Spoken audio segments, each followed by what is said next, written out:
So we are live, you guys. I usually have an intro song, but I still haven't quite figured out how to get things going like that with my phone. So we're just going to jump right into it. Hello, everybody. My name's Austin Sims. I'm a biology student and a purveyor of evolutionary science and thought. I like to correct the record and share real conventional science with people online who tend to misrepresent it a little bit. And so this is my channel where I talk about evolution primarily. It's something that, it's very important to science, very important to biology, to medicine, to agriculture, conservation, and academia. And for a while now, I've been focusing a lot on creationism and talking about that because I feel one of the primary endeavors of creationism is to keep people, a lot of them in my country, from realizing that the education that they've been deprived of, basically. A lot of people in this country have been woefully and tragically and deliberately miseducated by people that they should be able to trust about this very important science. So we're here to give people real resources to learn about it and, develop a better, more accurate understanding of it. So today with me, I have Ian Chen, the Nephilim Slayer himself. He knows a great deal about evolution and has debated some of the biggest creationists in the social media space on the subject. Ian, how are you doing today? Yeah, pretty good. Thanks. Happy to be here as always, as you know. And I think Austin's probably just saying my praises a bit too much. I'm just a normal guy. I just have a bit of fun talking to basically debunking stupid people.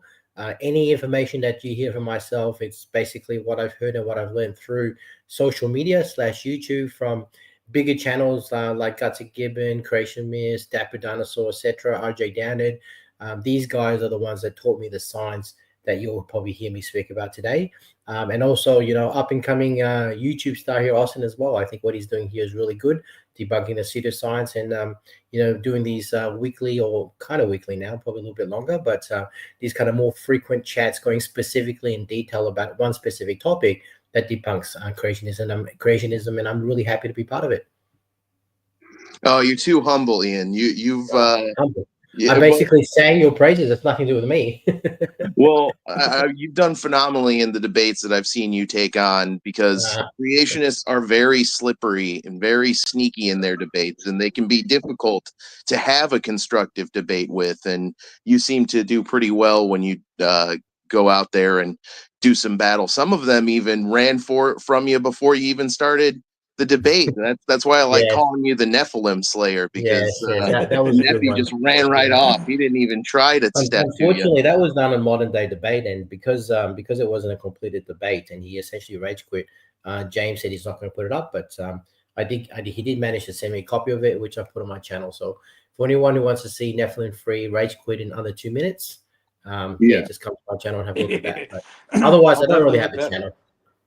So, and the man of the hour at the moment. Moderate that one, wasn't she? Gutsy did moderate it, yes. Yeah. She was messaging me during the thing, laughing because there was kind of a few things because I knew she was my moderator. Hilarious. So I made jokes that are specific to anthropology, which was her. Like I made a joke about because Nephilim Free has this habit of calling it Australopithecus. Like he doesn't say Australopithecus, he calls it Australopithecus. So I made this whole joke about how, there was an Australopithecus, there's an American Lepidicus, and the Australopithecus became like the modern man, and American Lepidicus basically became the young earth creationist. So I made this whole thing, and she was in the background, writing the comments saying, it was quite funny, etc. So I made the joke specifically for her because I knew that she was moderating. She's great. Yeah, you mentioned her when you were talking about some of the quality YouTube channels that you can learn real science from. Yeah. She's one of my 3 favorite. It's basically her, Aaron Ra, and Dr. Dan are the 3 best. And I've mentioned Creation Myths as well. So yeah. But hey, the man of the hour today is actually not me. It's it's Jeremy. Do you want to use your last name, or should we just call you Jeremy K? Oh, you can use my last name. That's fine. And how do I pronounce it? Is it Corperic? Corporate? Corporate. Yep, Corporate. Corporate. Jeremy Corporate. Corporate. Yep, All that's right. it. Okay. Yep. Tell us Well, a little bit about yourself. I'm kind of like Ian. I learned pretty much all of my scientific knowledge on Gutzig Gibbon and Dapper Dino and all those awesome creators that are so willing to give their knowledge out for free to people like myself. Like it's amazing the content that you can really find on the internet if you look for it. And I I first stumbled onto it from I was at home from a work related injury and wasn't going anywhere for a long time. So I stumbled across modern day debate, and I got to see, like, my first debate I think was Kent Hovind and Gutzig Gibbon. No, that And was a good and one. That was a good one. so after that, it was just like, this is awesome. And I grew up in a Mennonite family, so I never really was exposed. Well, I had public education and stuff, but like it was a highly Christian orientated family, and so all of my family now are all super Christian, and I'm the black sheep. Mhm. So like because I'm an atheist and all this, and This so is interesting, Jeremy, and I know it's not really the topic for today, but Austin, you were also a young creationist when you were younger, right? I was basically forced to be a young Earth creationist by my mom's boyfriend and his father, who was evangelical pastor. My mom's boyfriend was just really hardcore evangelical Christian, didn't have the chops to be a pastor himself, but his father was a pastor.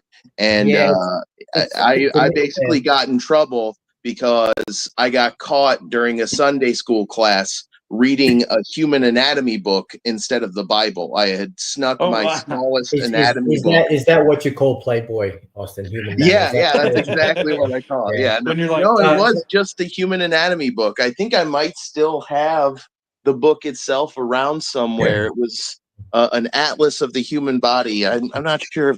Yeah, here we go, right here. This book right here, Digital oh, Atlas nice. of Human Anatomy, that's Yeah. great. and So the reason why I asked Austin is because it just strikes me. And look, I'm Australian. We are 40% atheists. I've always been an atheist. Religion is not a very big part of Australian culture, right? There is obviously Christians, and right now there's an increasing Hindus. We have a lot of Indians as well, and increasingly a lot of Muslims as well. But it's still predominantly a Christian nation if you are religious. But like I said, 40% of us are atheists basically. But it's interesting because when I talk to the people on YouTube and Jeremy as well, because that's your story is what's sparking this comment.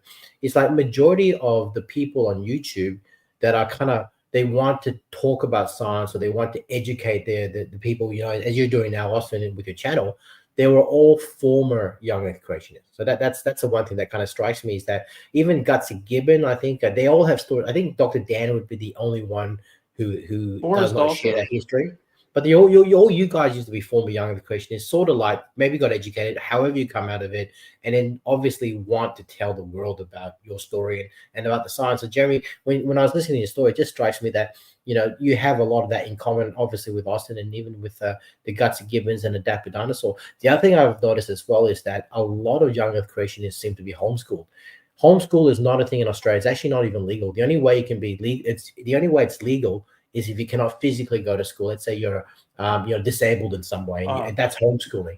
But otherwise, you cannot be homeschooled in Australia. But it That's seems to good. me that a lot of Americans that are young Earth creationists seem to always be homeschooled. It's just a correlation. I don't know if it's causation, but Yeah. there's definitely a correlation there. Anyway, sorry to interrupt you. there's It is. No, it is interesting. Like, especially I grew up in the Midwest, so they're, Yeah, right in the heart of the Bible Belt.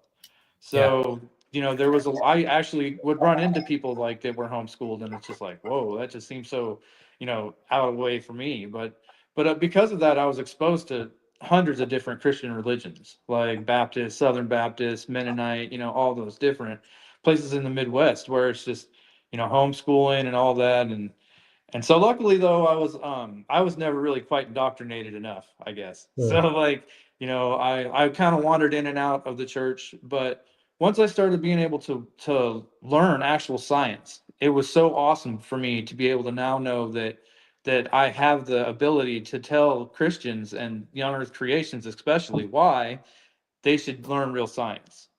Like Do why they it's listen? important to not Like not you believe guys, in your nonsense. experience, do you find that they're open to listening, or is it like, are you only No. reaching 5% of people? Or Yeah, like, mostly I'm just in the Facebook groups, yeah, and it's because I've never done any internet stuff before, but like in those groups, it's amazing how so you they don't call have an me OnlyFans closed-minded. account, Jeremy? Is what you're saying? You know what? Is that is when you saying you don't do any internet stuff? Are you saying you don't have an OnlyFans account? No, I don't. Not yet. We can't. We people, the audience can't look you up. No, they cannot. I know I have a luscious beard and all, but It I don't tickles think the those wife would girls. appreciate it. Yeah, one of my coworkers told me I should start an OnlyFans account and then just talk about science on it. I don't know how It could be much wrong. that would See draw how in. rich you get.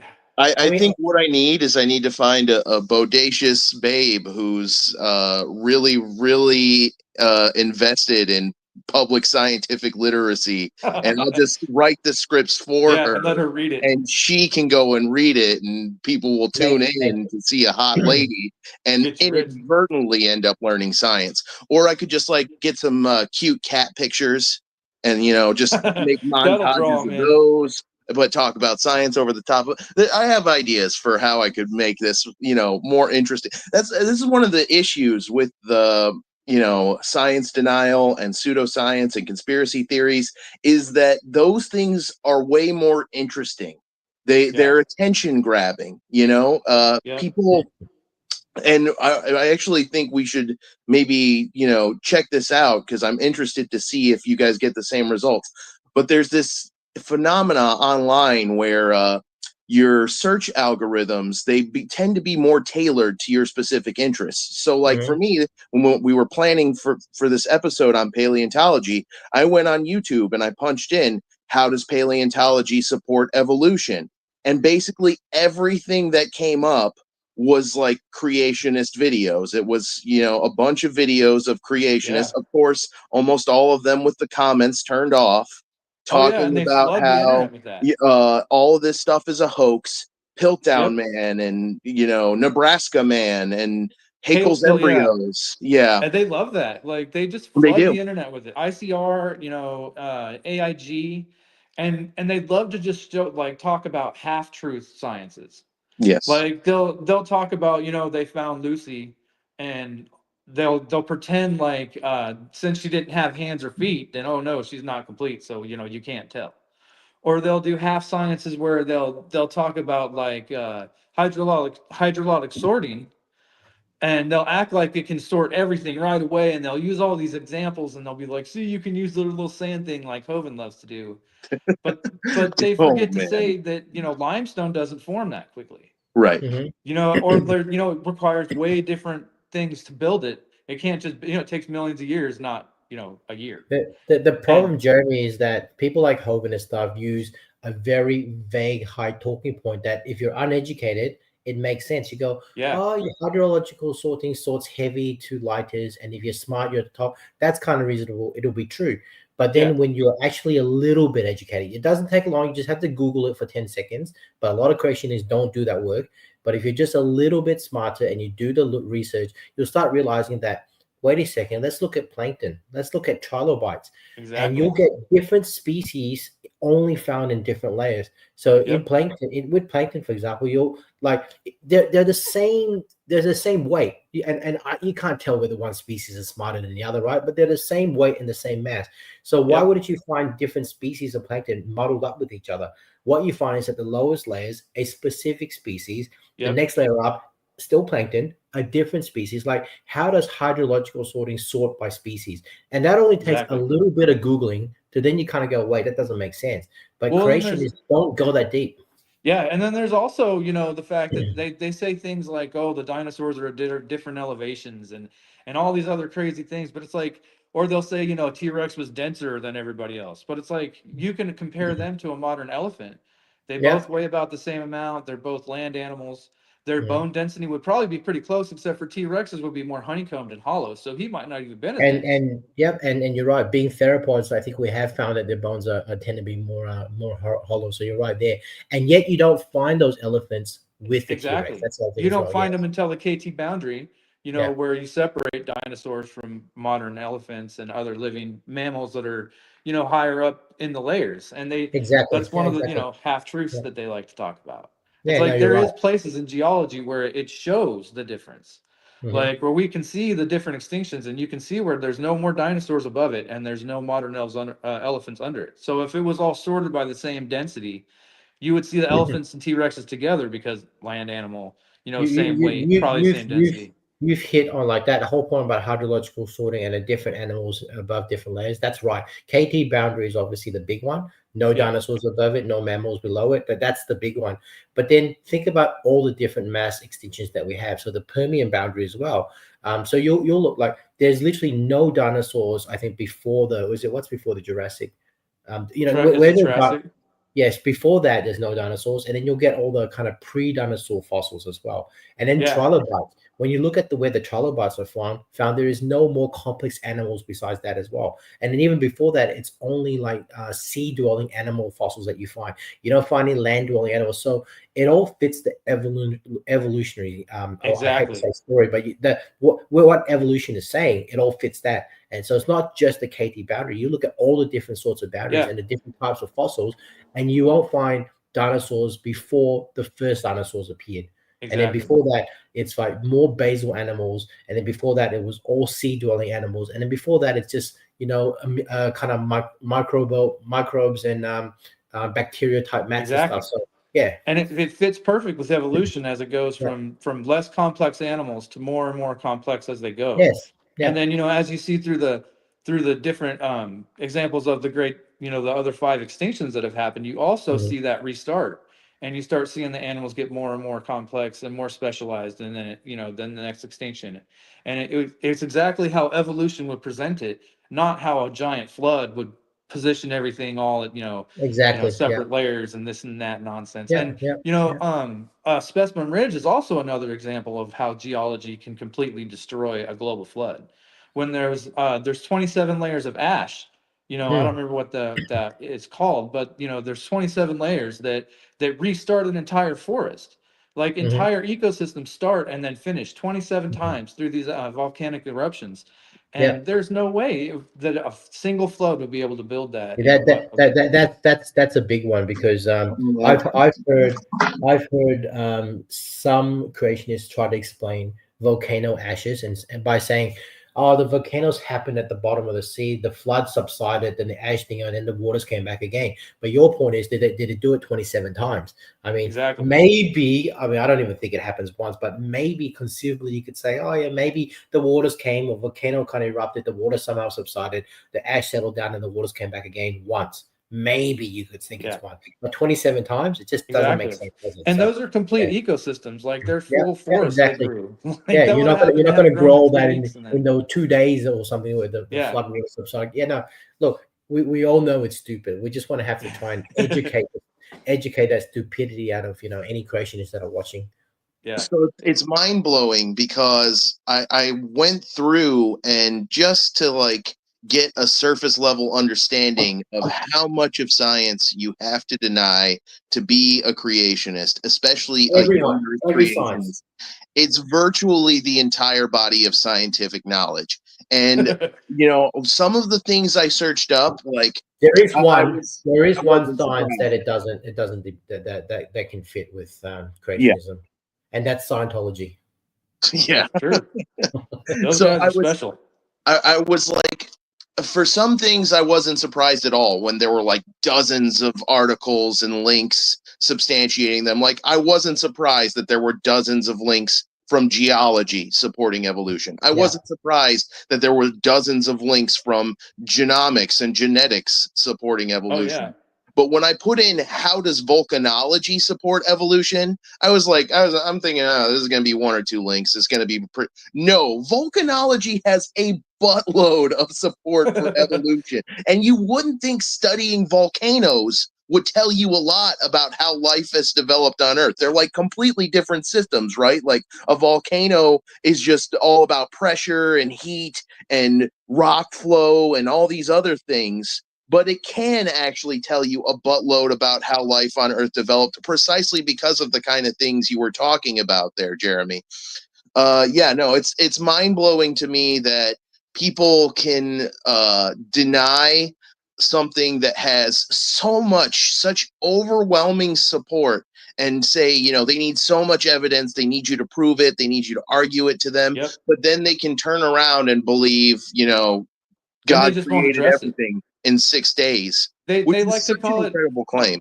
I like to call it the Hovind shuffle Yeah, because they'll switch it up. They'll try to do anything they can to avoid. They'll start saying, "Well, because you have no morals as a Christian, I don't have to believe you." I was actually happened to me just today, and not long before we started, where this person has been constantly, "Oh, well, you have no morals," and blah blah blah. And so we started. I said, shoot, I want evidence, and I said, okay, well, we can go over the second and third chromosome fusion.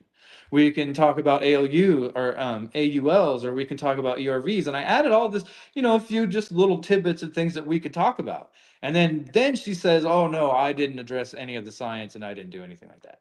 And it's yeah, like, but you're just going to keep saying you don't have to address my actual, real, testable, repeatable scientific knowledge that people way smarter than me have gathered and put their whole lives into. And yeah. it's like, but they'll just blow it off and be like, "Oh, you have no morals. I don't have to listen to Were you." you there?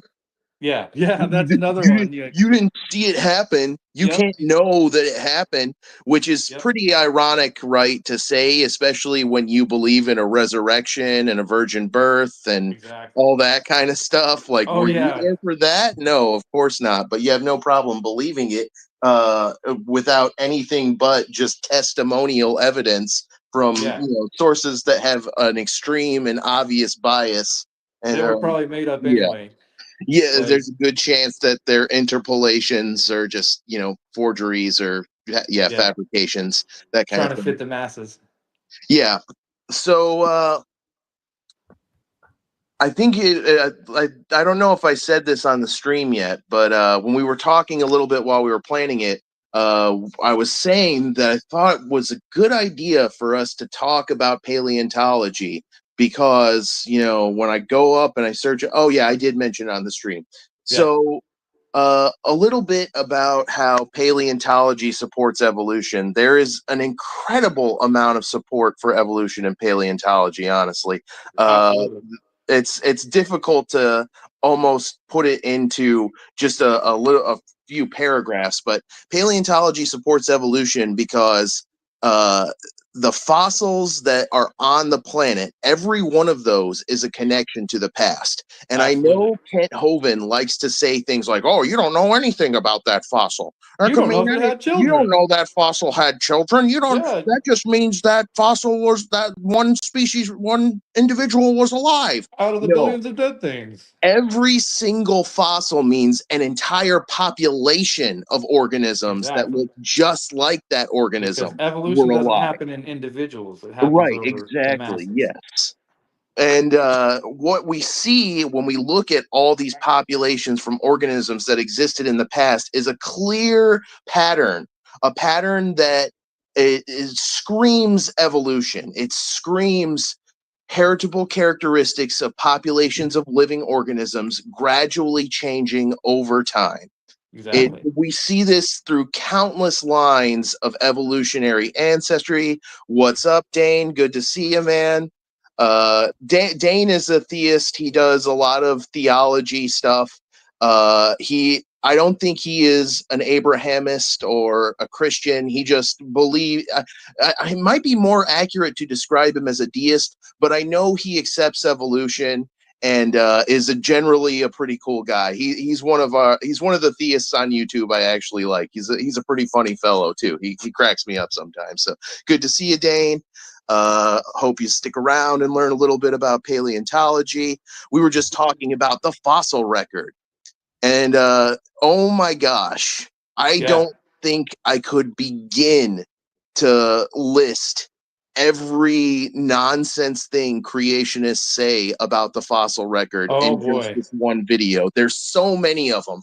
I think one of the most egregious ones comes from our buddy Rocky Kent Hovind saying there is no fossil record. Yeah.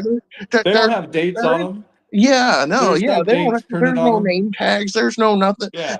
to say that there is no fossil record is such monumental idiocy. It's difficult to express just how idiotic of a statement that really is, because he of has no way to course there's defend a against it. fossil record. Sorry, what was that? There's no way that he can defend it. Like Right. it's touchable, it's repeatable evidence. It's things that we can look at and use comparative anatomy and other sorts of sciences to see that progression. And he just tries to act like, oh no, there's none of that. Like you can't. But Yes. I think Ian was talking a little bit about it previously about the trilobites. Beyond a certain point in the layers of fossils on the planet, you get nothing but trilobites and plants. And that is a really strong disproof of the idea that all of the organisms were created by a deity essentially simultaneously over a week, a few millennia ago. So for that to be true, you would have to be able to look into the layers of fossils on the planet and see nothing but modern organisms as far back as you can go. Yep. And that is obviously not the case. Sorry. So I cut you off, but I kind of got a little bit excited because one of the things about hydrological sorting they always talk about is the mass of the animal, right? And we have trilobites that are like this small to ones that are, I'm trying to think of the American, so maybe almost a feet and a half, like what's a feet? About a feet and a half. So we have pretty big ones and kind of really small ones, right? Now think of a crab. So there'll be crabs that obviously fit in between. You've obviously got giant crabs, but in Australia, we've got crabs with their legs outstretched about this big, which is about the size of probably the biggest trilobite. But why do you never find, and even lobsters got to be about this big as well, right? Yeah. So why do you never find a similar mass type animal that's modern today, so like a crab or lobster? Why do you never find that? It even looks like a little bit like a trilobite as well, right? Why do you never find that with a trilobite? They're the same mass. Why is hydrological sorting by species? They're the same mass as well. So that's the big one to me. It's like, okay, let's assume that you're right, Mr. Creationist. Please explain why your view is sorting by species. They say things like they were too slow to outrun the flood. Don't you know? Like clams couldn't outrun the waves and all the inundation. So that's why they're at the bottom. Have you ever seen a crab skittering around? They're scary fast. They're really fast. I like to say, I personally can't outrun a T-Rex, so I don't know how they got ahead of me. Like, how I got above them. Because I personally know that a Utah Raptor is going to hook me up. Right. There ain't no getting away from that guy. Has anyone ever asked Kent that in a debate? I don't think I've ever heard anybody ask him directly why we don't find modern organisms of similar masses at the same level of ancient species. I think I know for sure how I would answer that, but I think it would be interesting to hear how I just think when Kent debates an evolutionist, they probably think it's so stupid they don't even think about it. Like, for me, it's hydrological sorting is just so dumb. I've never really thought about it. It's only afterwards when you kind of sit down for a minute, you kind of think about it, you kind of go, wait a second. Assuming you're right with mass, I can think of like Jeremy brought up T-Rex and elephants, same mass, right? Whatever. Why aren't they ever in the same layers? They're the same mass. You can look at it as the blue whale is the biggest animal that has ever lived on our planet. Why isn't that all the way at the bottom? Like, because when they die, they come down, right? They literally so they should be at the bottom. Waves caught them halfway through. They must have caught them halfway when they were drifting to the bottom too slow. And inundation got it and put them in that layer instead of at the bottom where they would belong. Yeah, it's so ridiculous. Dane commented, "Have you ever seen how fast a bear runs?" They're terrifying for sure. I'm not outrunning one. It's not going to happen. There's a great joke on the show The Office. Yeah, Dane. One of the characters, Dwight, is obsessed with bears, and he's always talking about bears. And anytime somebody brings up bears, he just starts spewing bear facts.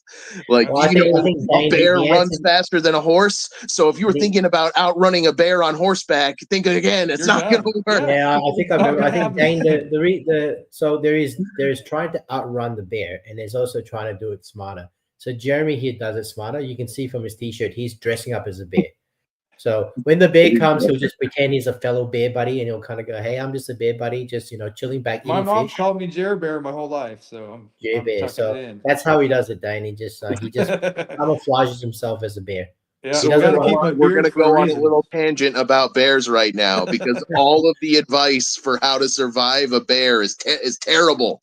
All of Yeah. the Kick your advice buddy in about his knee and what to run. That's the do one I've always It's been coming told. from Dwight. It's coming from Dwight, Austin. And right. you brought him up. Running is a bad idea. They can outrun you. Trying to fight a bear is just suicidal. They climb Trying to trees. outclimb a bear doesn't work. Bears can Yeah. climb Austin, better have you than you. seen The Remnant? I mean, Oh, the Leonardo Revenant. did a good job trying to fight That a bear. scene. Oh my gosh. The Yeah. memes online afterwards were incredible. Just, yeah, them getting wrecked by that bear. Oh man. That movie's based on a true story too. Yeah, I heard. Yeah. But There's a couple movies that show what would really happen when you get entangled with a big bear, and like, not yeah, me. Like, it's oh not no, good. not me. I'll go with the kick my buddy in his kneecap and run. Right. Because I mean, that's really the only way you're getting away. Because you got to set a decoy. I mean, Throw I'm your sure our buddy under the evolutionary bus. ancestors would appreciate well, that plan. that's one of the things about evolution, right? You don't have to be faster than the animal. You just have to be faster than the slowest person. Exactly. You're right. You Yeah. just got to be able to outthink someone else. Like, Yeah. So, oh man. Oh yeah, no, we were talking about paleontology before we went on that little bear tangent. Yeah, Bears which are is you, interesting. Austin, because of you Yeah, and your Dwight thing. that was That's you. my fault. Own I that, own take that one. full blame for that. But no, I think one of the reasons too that creationists go on and on about paleontology is because they know, I think they realize that on some level it's one of the most powerful proofs for macroevolution there is. absolutely.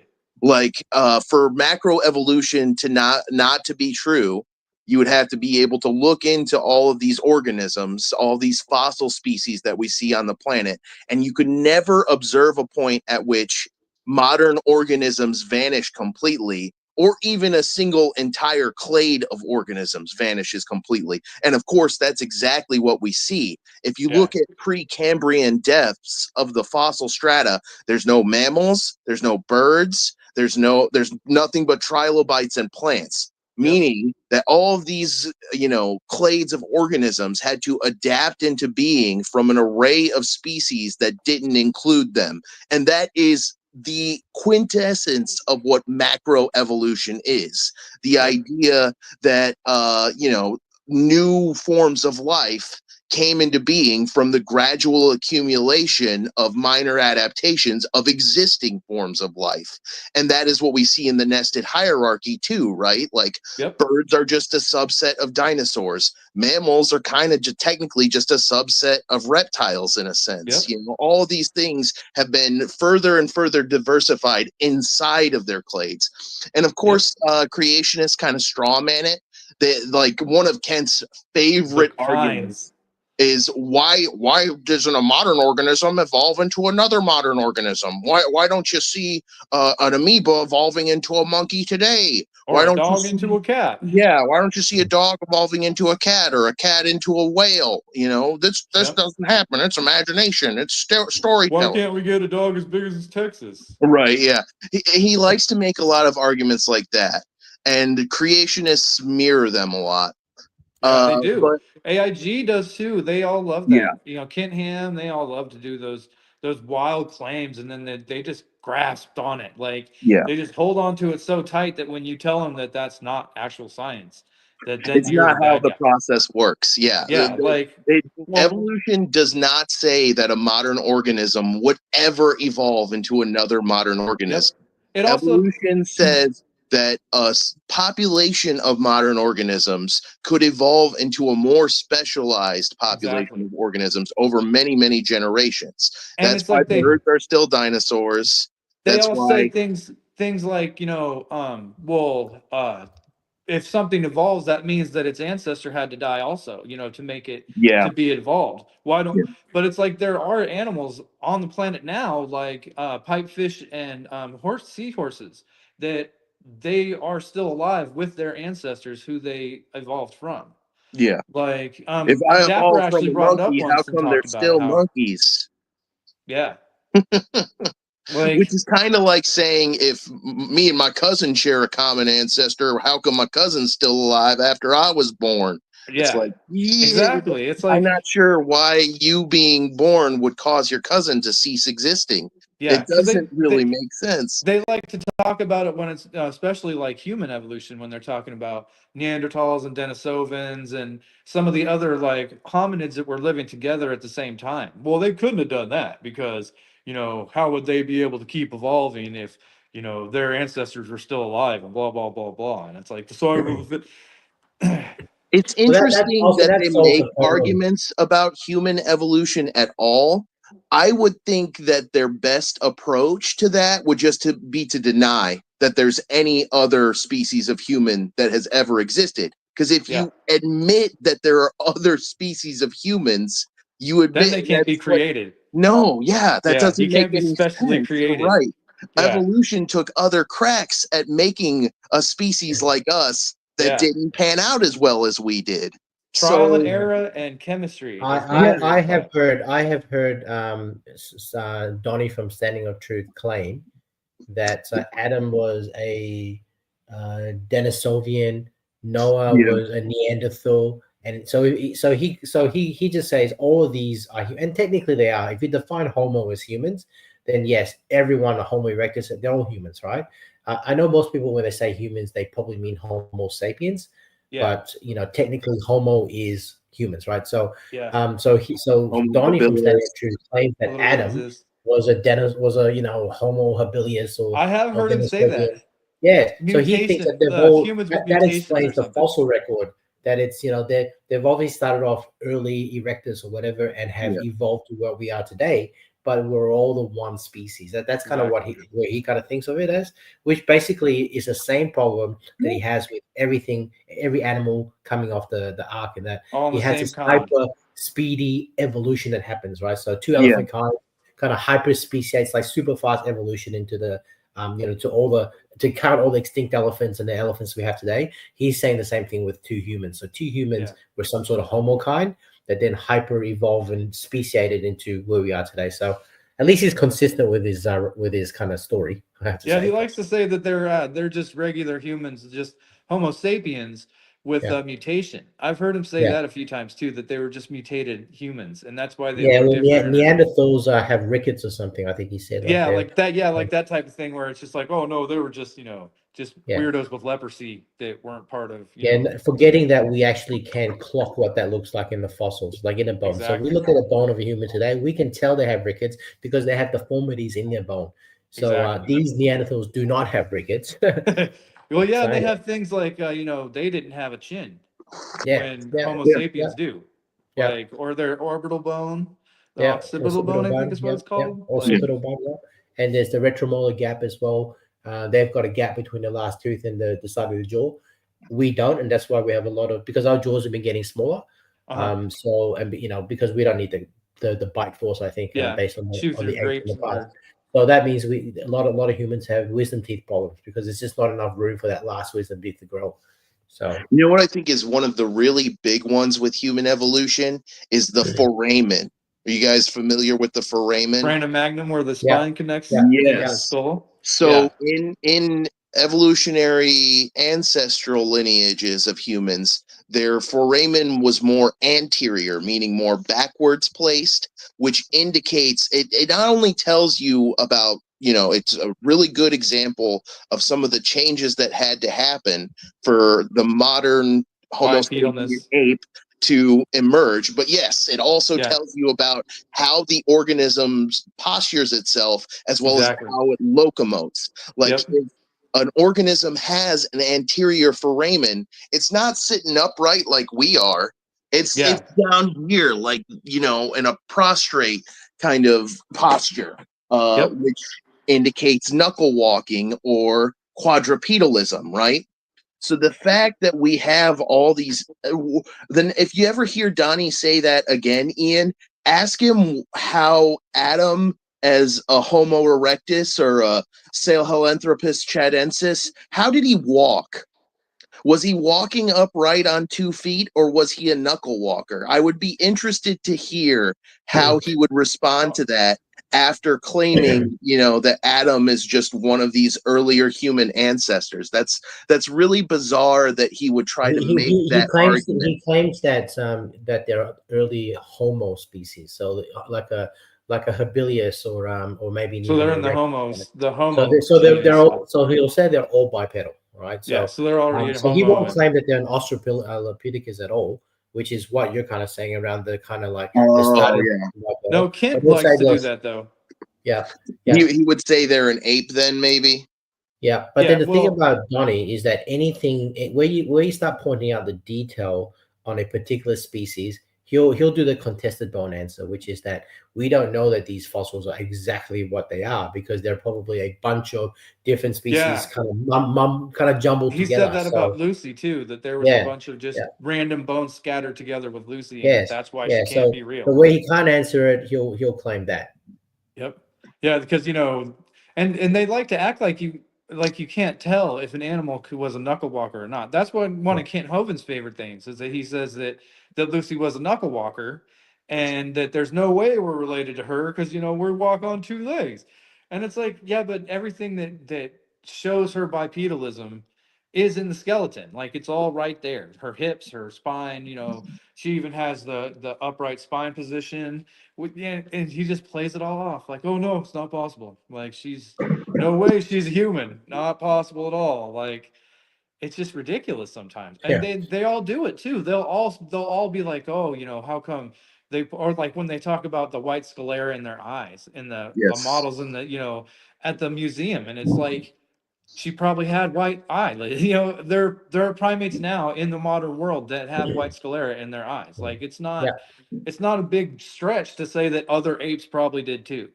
And then they're like, oh, well, it's an artistic design and artistically it's been that way. But yeah, of course it is. Oh no. I mean, not an artistic design. Yeah, like, I mean, of course you got to put a little bit of, they're just bones. You got to add you got to add features to it to make it look like what you would have seen if it was living today, not just trying to pretend like, oh, let's just make some stuff up. Like, Right. Which is what they contend. They're claiming that, all of this stuff is just made up. They're only making up that you could see the whites of her eyes. It's all imaginary.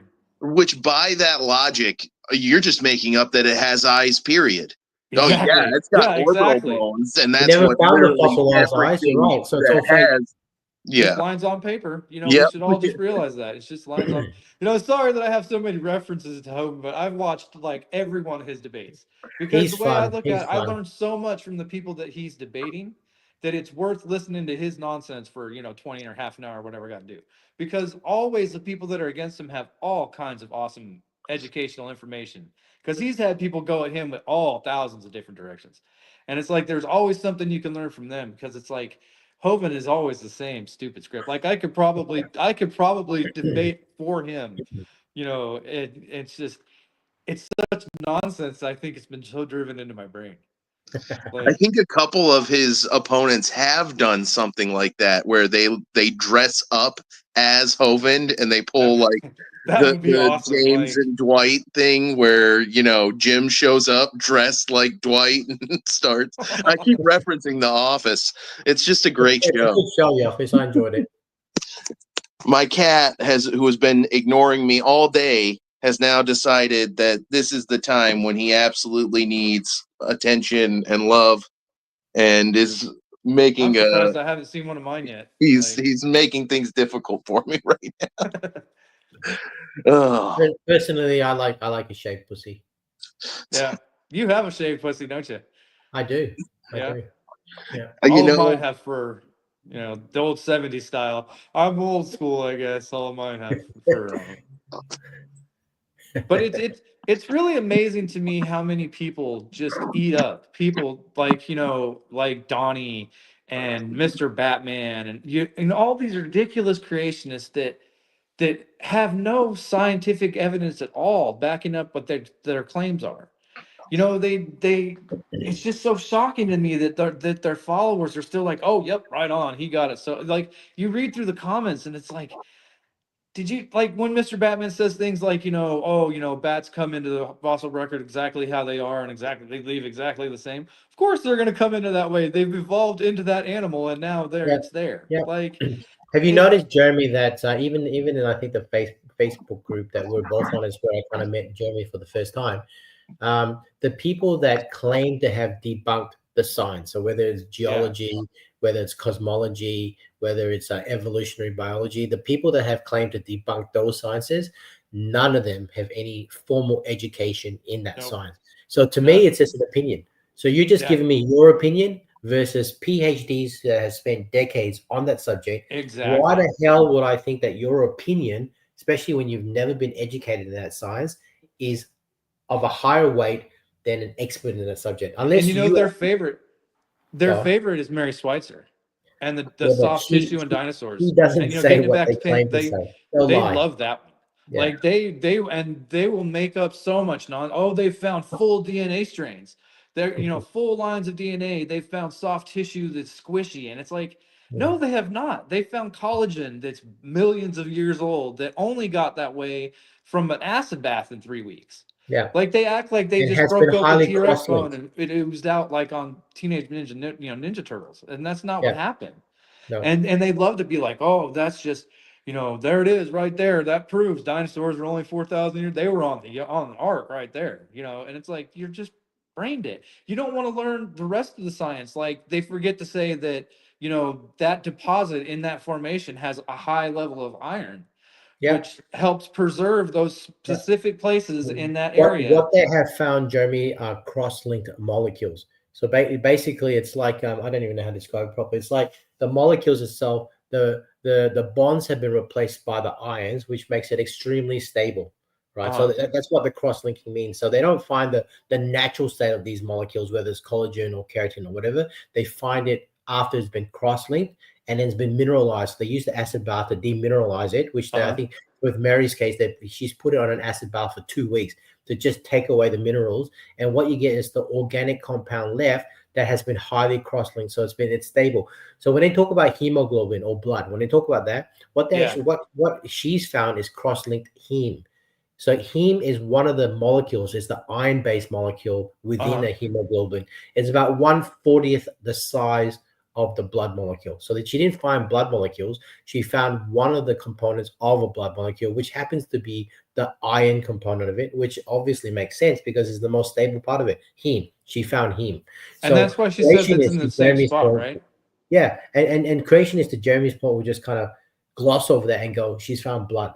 And then they'll go, she's found blood vessels. She didn't find any of that. And she has herself stated to stop. Stop misrepresenting my papers and lying. She said that herself. So she even did that in a more modern paper besides the original one in 2005. I think she put it as a heading on a paper as well, like creation. Like it was one of the papers. These people are very mean and they twist your words to support their ideas. I've had to tell creationists that quote from her so much that I've basically memorized it now. I've even gotten it from one of my favorite things that happens a lot when creationists try to quote scientific sources that they think support their argument is that a lot of times they're quote mining and a lot of times they're quote mining so bad that the source they're quote mining ends up producing another quote directly refuting the quote mine or even commenting on it, like that one with Mary Schweitzer. What creationists do when, like, the smart creationists, and I don't even want to say smart creationists, that's an oxymoron, it doesn't make sense. But when you confront the creationists about Mary Schweitzer, what they'll do is they'll retreat to Mark Armitage. They'll go, oh, well, here's an actual, and it's an actual creationist that also found soft tissue from a dinosaur, from a Triceratops horn. That's actually buffalo. Yes. Oh, are you from Buffalo? Or I think that's what they said it finally is. It's from a longhorn buffalo, which apparently even expert paleontologists gets confused, right? So and the whole thing is Mark Armitage refuses people to examine that fossil. So he refuses professionals to examine it. He refuses to tell where it's actually located, so you can't actually go there and check yourself.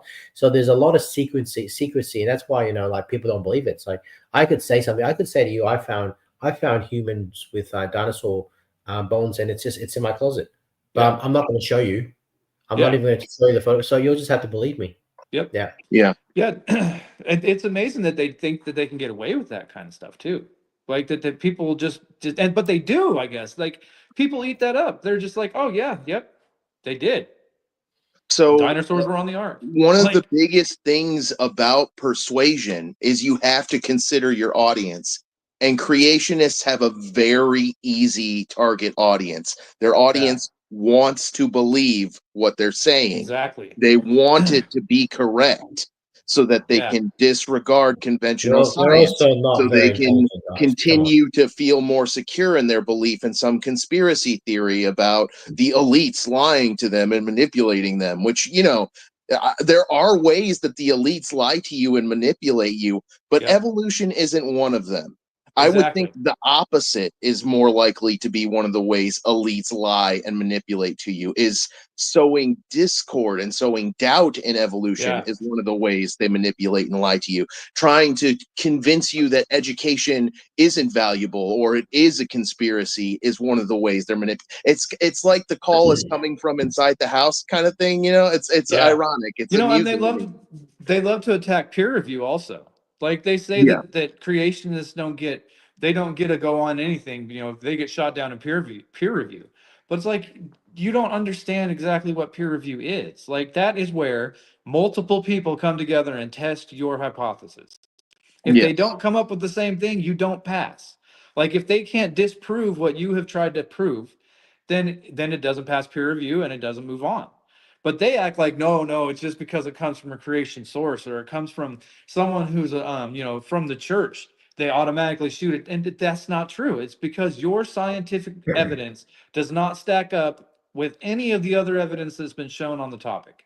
It's You not know, that you hard to know, understand, but they don't understand it. Jeremy, I've never met one elite, but let's just say scientist. I've never met one PhD, one science teacher that ever has asked me for money. Whereas when you go to a church, when you go to religious, they're always asking for donations of money. So Yeah. you kind of like put the two groups, right? You've got your creationist group, and then you've got the educated group, the PhDs, the science teachers, etc. Which one of those groups are the ones that's begging you for money? You know what I mean? Yeah. It's not the educated group. And they say paleontology is one of the most underfunded science types of the sciences out there. Those people that are out there actually putting in the work, spending hundreds of hours on on getting a PhD or taking a single fossil out of a rock that is so fine that you have to use little airbrushes in a little air chamber thing so you don't ruin that fossil by exposing it too much to air or whatever the process actually is. Like it's so sad that those people are so underfunded, but yet they act like there's this big conspiracy. Like Big Truly, Paleo is in charge of all this hiding, dinosaurs on the ark and all that. Like, I'm in the wrong industry, man. yeah, Seriously. And you know what? You were talking a little bit earlier about how creationists, evangelicals, hardcore Christians like to say atheists don't have morals. If I didn't have morals, I'd probably be telling them exactly what they want to hear. I would exactly. pretend that I had some great revelation and Jesus came to me in a dream and he told me that I've been all wrong. I've been a brainwashed evolutionist and creation is the truth, and if I just studied science better I would understand how, and that's what is happening. I started, what, if Discovery Institute, if CMI, if any of you guys are listening to this, give me an email. I'll switch sides. You pay me, and I will tell people Yeah. that I saw the light. I don't know. Maybe admitting this publicly has made it less likely that they'll make me an offer. But hey, shoot your Like shot, guys. I I'm got a taxes to pay. I got kids to put through college. yeah, Help me pay my bills. I'll lie for Jesus exactly. for you. Like I'm an old dude, so like I love South Park. And Yeah. there's an episode So do I. where the boys are on there and Cartman bets Stan, or one of them, that he could be a $multi-million record sales like thing. And so he figures out the way he can do it is by doing a Christian rock album that he Yes. calls Faith Plus One. And he ends up going and making all this money that turn it, gold and silver or whatever. Like, never gets a platinum album, but it's always made me chuckle and think, that's really the ticket. Yeah. Like, you see these people online too, like they there was one I saw the other day of these people that were making these hats that say "God bless you," and it was all fancy looking. It's like, none of that's going back to the church. Like that's all going right into their pocket. And it's like, man, I must just be too honest of a person to take that road in life. Like, because Yeah. you're just cashing in on people's soul, like pretty much. And then they call me the devil because I'm an atheist. And it's I like, mean, those hats are going to cost 245% more now. yeah, oh yeah, the terrorists and shit. But Yeah, you don't even have to be creative. You can just yeah, slap the word Jesus or God exactly. or a God bless. crucifix, There it and is. it'll sell like hotcakes. Yep. And then It's you're rich. crazy. There's another group on Facebook I don't know how I get sucked into them, but I'm on. And he's always posting things about the flood and this nonsense. Well, he has this big list of like what's supposed to be the like the four sons of Noah or the three sons of Noah and their Mhm. lineage. And he sells them. And people are buying it because he's talking about how he's sold out and they got to wait till the next ones are made and blah, blah, blah before he can send more out. And it's like, that money is going right into his pocket, just getting rich off some chicken scratches that like, how are you even going to be able to prove that nonsense? Like you can't, but the people are like, oh, that's it. I'm from the family of Shem, and like that's my great granddad. It's like, no, it's Yeah, not. Like no, it's not. The people are way older than 4,000 years from the beginning anyway. But like, how yeah, could you ever even? It's so ridiculous to me. It's like growing up in the Midwest, especially in Kansas, like there's a church so close to every person in that in my church, in my town alone, I could throw a rock in three directions and hit a church parking lot. And yeah. it's like, that stuff is just pushed into their brain and they, and especially in small communities where God is everything. And it's like, it's just so sad that to watch that kind of indoctrination happen, you know, It's I don't all know. about ethos and pathos. Once you've got them emotionally invested in those beliefs, you have control. You can tell them how to feel about things, and emotions are very powerful motivators. If I exactly. can tell you that trans people are evil and they're coming after your kids and they want to do sex reassignment surgery on your kids in school, if you have Yeah. any kind of logic, any kind of intelligent thought in your brain, you can hear that's nonsense. You can, if you think about, and that's true about stereotypes in general. If you Yeah. Yeah, think about any I'll stereotype for more than about 3 seconds, you'll realize it's probably horseshit. Like, Yeah. well, I mean, some stereotypes are true, like Asians are smart and intelligent. I mean, come on. Some of that stuff is obviously true, all right. Obvious, yeah, the The obvious stuff ones. about Asians and down there, that's complete false. Asian down, that's complete rubbish. It's trust me, mate. 1.5 billion people can't be wrong. Okay, so no, the one thing that I was going to say, and I was a little bit quiet, is Jeremy's story around that guy that sells the kind of Noah's son. It just makes me think about how sometimes Christians, or creationists, I should say, not all Christians, but creationists twist the biblical narrative around the curse of Ham to kind of justify things like, well, that's Ham's curse, one of Noah's sons, as I understand it, and that led to black people, and therefore it's okay to basically promote slavery because it's all back in his fault and stuff. So Well, and it's there are written in the some, I Bible think. too. Well, it's a big I part of don't really know the Mormonism. Bible, but I know there's a curse. I don't think it specifically says black people. I could be wrong. It's been a while since I fully read the Bible. Yeah. But all I know is creationists will take that and then just make it seem like that's why it's okay to have have black slaves. It's just I think That's what it's makes it just okay. I don't think it specifically said black people or people of African descent. It just said people with darker skin. If you have a darker color skin, that's a mark that you've been cursed my by. skin's darker than yours. You white people that can't survive Yeah, the heat, yeah, your skin is darker than yours. yeah. Well, And you know what? That kind of prejudice exists even in communities of people of color. People of color will say, "Oh, you're darker than me, so you're ghetto," or they'll come up with some kind of slur or stereotype, and it goes the opposite way too, where they say, "Oh, you're light skinned, so you don't really count," or something like that. There's all kinds of ways people can be prejudiced and discriminatory. It's really sad. And during the antebellum South, during that time when they were getting slaves, they justified it through the Bible by saying, Yes. well, they're people from a foreign land, like Yeah. how the Bible says, you can get your slaves from people that are from foreign lands, but even if they live inside your own borders, you can do that. Yeah. Like, You know what you should do, Austin? Oh, I see you've got a hairy pussy as well. yes. Yes. Um, stop. There's some. Stop stroking your pussy, all right, Jeremy. I mean, there's some stuff that you shouldn't do on the internet, but Yeah, My unless they pussy get has an subsided OnlyFans for a going. while. Once they get that OnlyFans, and then it'll be different. I was actually thinking you might want to change the title of this to just everything wrong with creationism, as maybe it's Yeah. a whole specific Well, I to was about to bring us paleontology. back onto paleontology because I wanted to ask Jeremy. We were talking about Schweitzer a little bit, right? And how Yeah. she found these remnants of robust biomolecules like chitin and heme and keratin and Collagen. heme. And well, while they weren't able to get actual DNA out of these, remains, one thing they were able to get was a certain amount of biomolecules, right? And what they were able to do with those biomolecules is they were able to compare them to a variety of modern species. And do you want to take a guess which kinds of species Oh, I'm had the sure it's. most similar?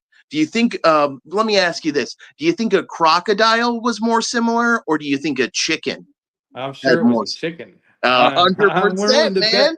I'm willing to Birds No, are put no, some no, money it's on the not. fact dinosaurs. that it was probably a chicken. It's a duck. Like, We all know the crocodile actually oh exists. yeah, we gotta Yeah. forget about. Yeah, Can't forget not the about the chicken. crocodile. Yeah, the Oh, crocodile. man. But I actually debated a creationist, a young Earth creationist who's on YouTube, a guy named Eric Jewell. His YouTube channel is called Lionheart or something like that. It's hard to find because that's also the name of a Jean-Claude Van Damme Yeah, kickboxing movie. Lionheart. Yeah. So every time I try to look it up, I get clips from that movie instead of his channel. But he made a bunch of arguments about Mary Schweitzer in the debates that we had, and was talking about, that what she found meant that the fossils weren't that young, and that because we can't get a full, DNA sequence out of it, that makes the theory untestable, right? Oh But yeah. I didn't know at the time when I was debating that guy that they were able to make biomolecule comparisons and that chickens were more similar than crocodiles Oh to yeah. the biomolecules they They were all extracted. theropods. Man, I wish I could have pointed that Yeah. out when we were having those debates. Oh man. But you know what? I bet if we could get Archaeopteryx DNA, I bet if we could get some T Rex DNA and test it, for sure it would be more similar to birds Oh, than any absolutely. other common species, especially Well, like well, if not we do. T-Rex. T-Rex would be. We would need more like dinosaur, like the Velociraptor, or any of those. Yes, Those animals theropods. would be closer than T-Rex. So, Yeah, I mean, because the theropod would be chicken and there, yes. but the way the evolutionary line went, it was, T-Rex was way over in a different spot than where Archaeopteryx and the other avian dinosaurs came from. Yeah, Like, when that line split off and they started kind of moving through the Velociraptor, and I think yeah, Anchiornithid, I can never pronounce that one, but yeah, it's the other bird, or like Microraptor. yeah. I All mean, of Yeah. those they're animals that are all closer theropods, but in that this actual was lineage, that's where they're they all come from. theropods. But you're talking about the avalaes, which is I say avalaes or Avile. Yes. Avians. Yeah, that Yeah, specific subgroup of theropods are the ones that birds kind of evolve from. exactly. Like but still, theropods, they're related to chickens. Like Yeah, that they DNA are. line would definitely show that they are dinosaurs. Like, that's one of those tests that they're so They like are chickens. they just won't acknowledge. It's like, we Or have all they this acknowledge it and paleontology that shows it. they just say something like, "Oh, Archaeopteryx is just a dinosaur," Or it's or a fully "Oh, formed bird. Archaeopteryx is just a bird." Yep, They it's say just it's a just bird. one or the other, and Yep. they But ignore the blended traits. the more, but yeah, exactly. Like that's one of the things. Like I'm pretty sure it was Guts Gibbon that said it. That explained it the best way for me one time is that, well, it was in one of her videos where it's like when it comes to like seeing a species line, we can take A if we have A B and then we don't have C and D, but we've got F and a few others. We can take the basal traits that are from A and B and the things that carry continually through these other lines, like the same teeth or the same hip bones that come from a theropod, that continue through these bloodlines, and same with all evolutionary animals. Like through their lines, there will be basal traits that stick around as that animal specializes and becomes F or G or these other things. It's like, Yes. so when you look at like Archaeopteryx, you can see the non-avian dinosaur parts of it, the bony tail, the unfused wing fingers, you know, the same hip bones that carry all the way, and the hip bones carry all the way through, you know, to, or the wishbone is another one that's the, you know, is there and all the way through theropod, Yeah. all the way So through the avian yeah. dinosaur and non-avian So dinosaurs. It's let always me there. augment what you're saying as well to kind of talk about the evolutionary change from, you know, the non-flight theropods into the kind of more bird-like kind of theropods, which we're saying Archaeopteryx sits kind of in the middle. So if you think about the transitional nature, and I think you mentioned Austin as well, and you mentioned Jeremy, that you've got the long tail, you've got the three, the unfused, the claws, you've got the teeth that's in the Archaeopteryx, which is obviously more reptilian than bird because there are no birds with teeth. Yep. You've got no birds with that kind of long bony tail as well. So obviously there are some reptile features, and then as you kind of say, they've got some bird features, the feathers, the wings, etc. Right? I think across both the front and the back legs as well.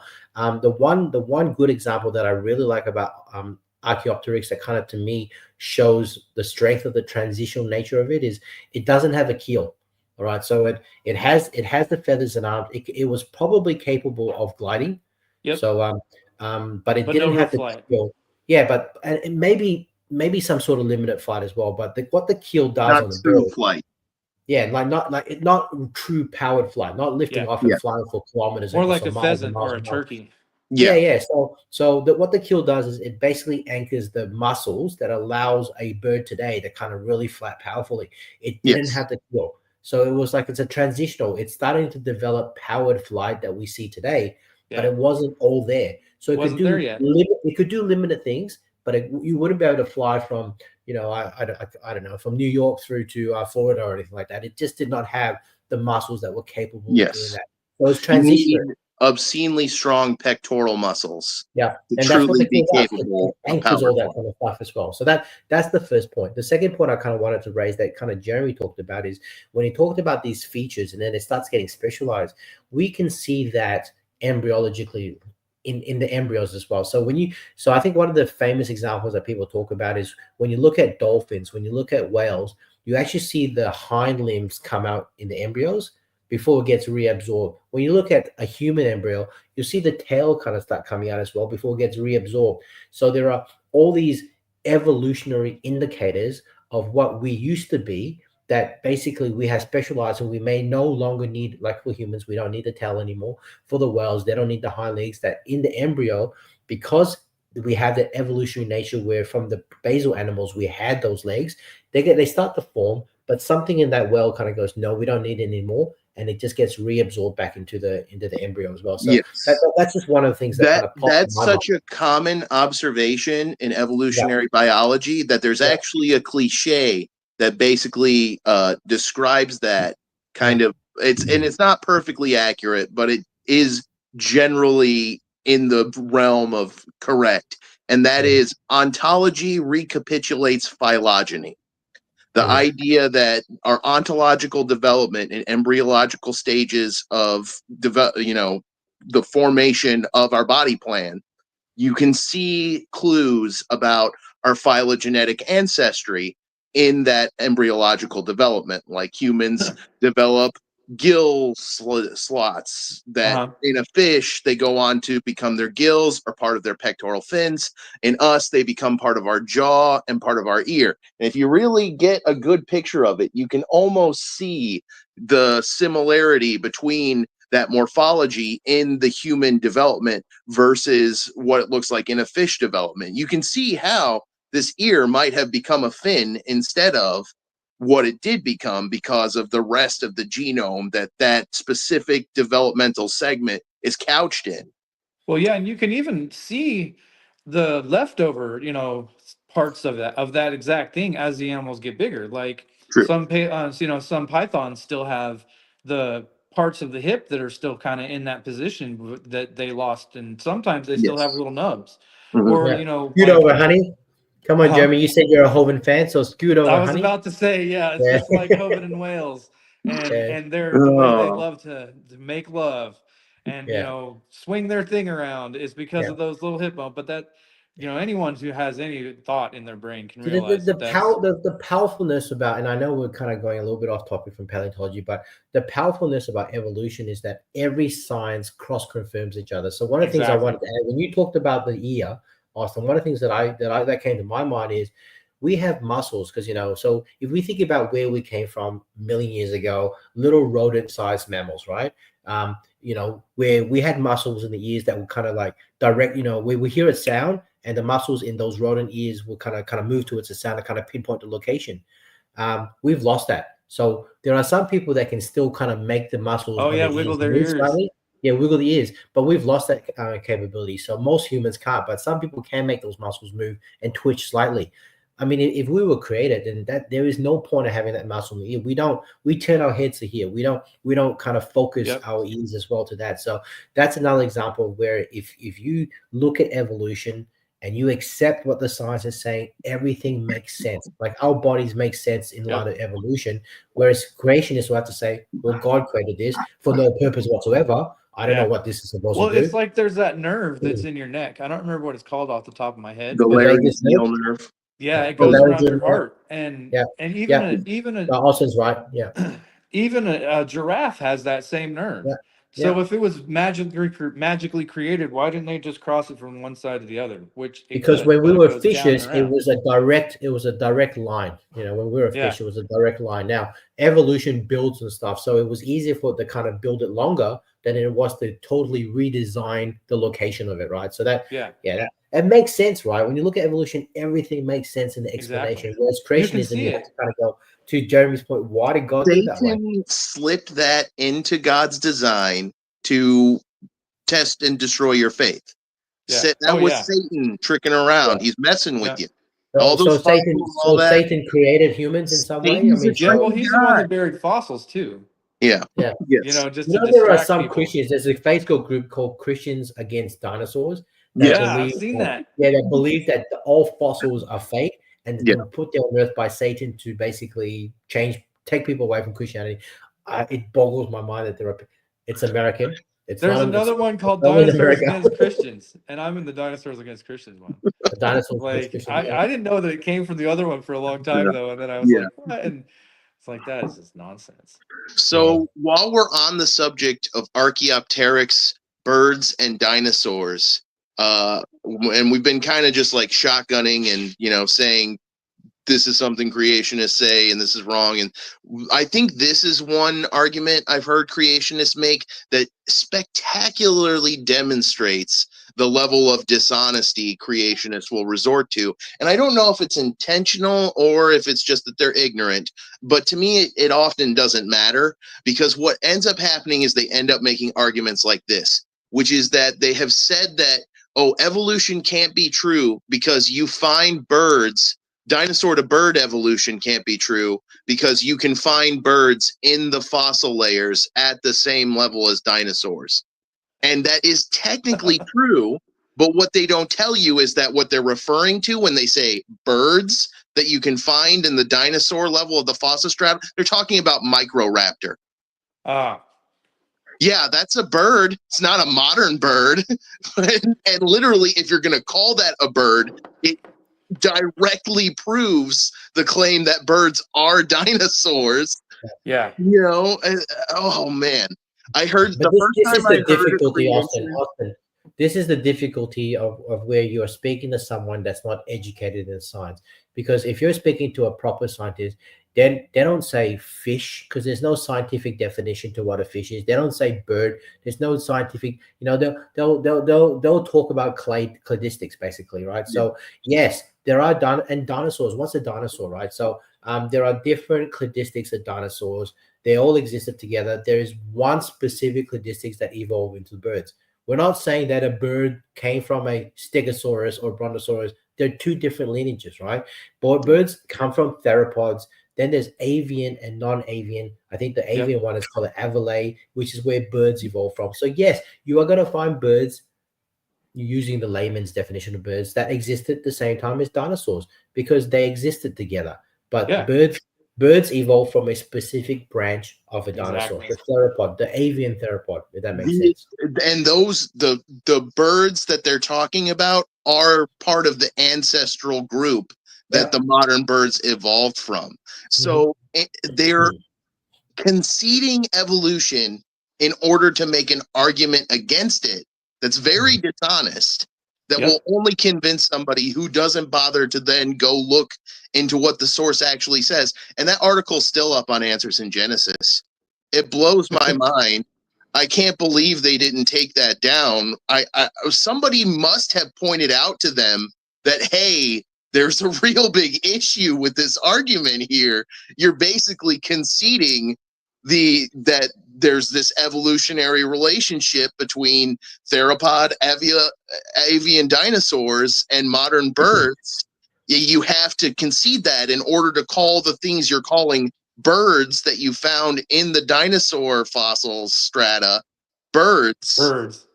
You know, That's talk hilarious. about the transitional fossils. There was a video that Gutsy Gibbon did, or might have been 3 or 4 years ago now, where she went to the Ark Encounter, and in Oh, the yeah, Ark I watched Encounter, that. yeah, And she the did Creation it down- Museum. She took photographs of what AIG said were the kinds that was actually, what was on the Ark, and what she found, which I thought was very interesting, was that AIG said Indohyus was part of the whale kind. So Indohyus, if you guys remember, is that Yeah, that's little that land-bearing fox animal, right? yeah, it's a fox wolf-like kind of small creature. And so to me, if AIG is already admitting, and it's in their Ark Encounter, it's in the list of what they define as a kind, right? If they're saying that's the whale kind, then they have admitted that the whales had legs. Yeah, And that and that over they had to time- evolve into a Yeah. whale. Now, once again, super hyper fast evolution, which no evolutionists kind of believe, but let's just put that to one side. They have admitted that they actually believe that a kind can change so significantly that it's gone from a land-based fox wolf-like animal to what we see as the great whale today. So they've admitted that evolution does massive morphological change like that. But they don't ever talk about how it would slow down. Like what the process would have been to slow it, because they all love to talk about the kinds that came off the Ark. Yeah. And they say, oh, well, like for cats, for an example, in cats, there are hundreds of different kinds of cats that are represented in the fossil record.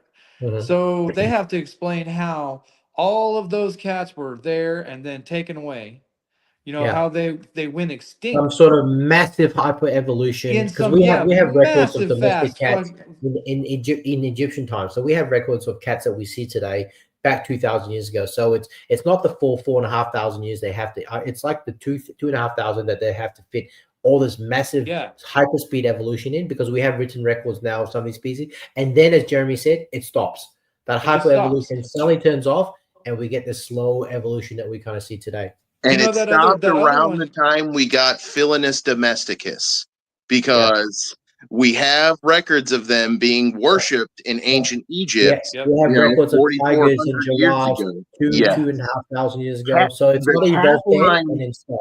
The cat line is a huge problem for creationists. And I think that is especially funny because they just ignore it completely. Yeah. That's how they deal with it. It has all kinds of problems also. Like, they're obligate carnivores, so all they can eat is meat.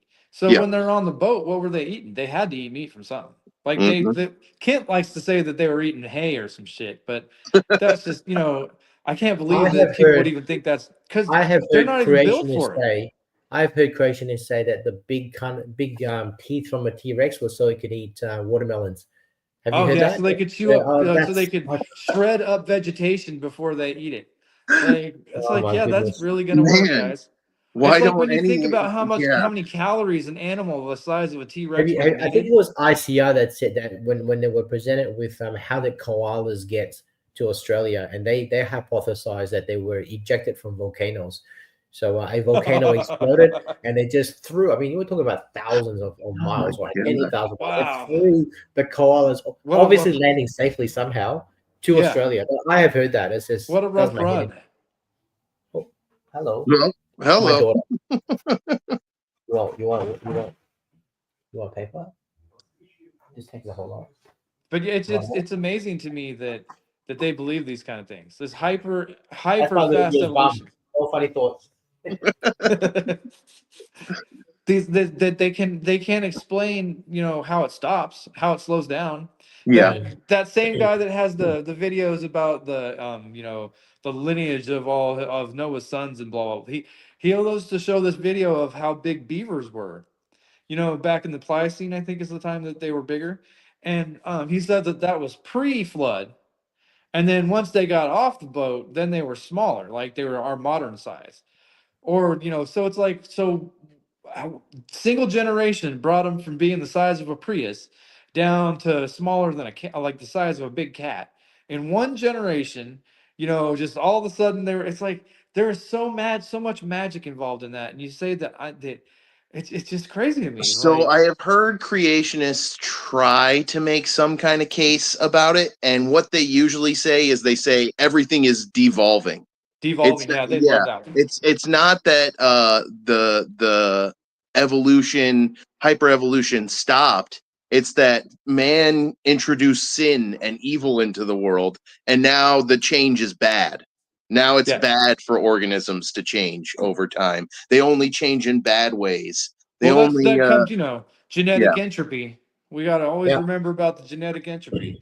Even yeah. though there's been thousands and thousands of generations on this planet of animals that have been breeding successfully with no problems of genetic I entropy think or when what's his name again?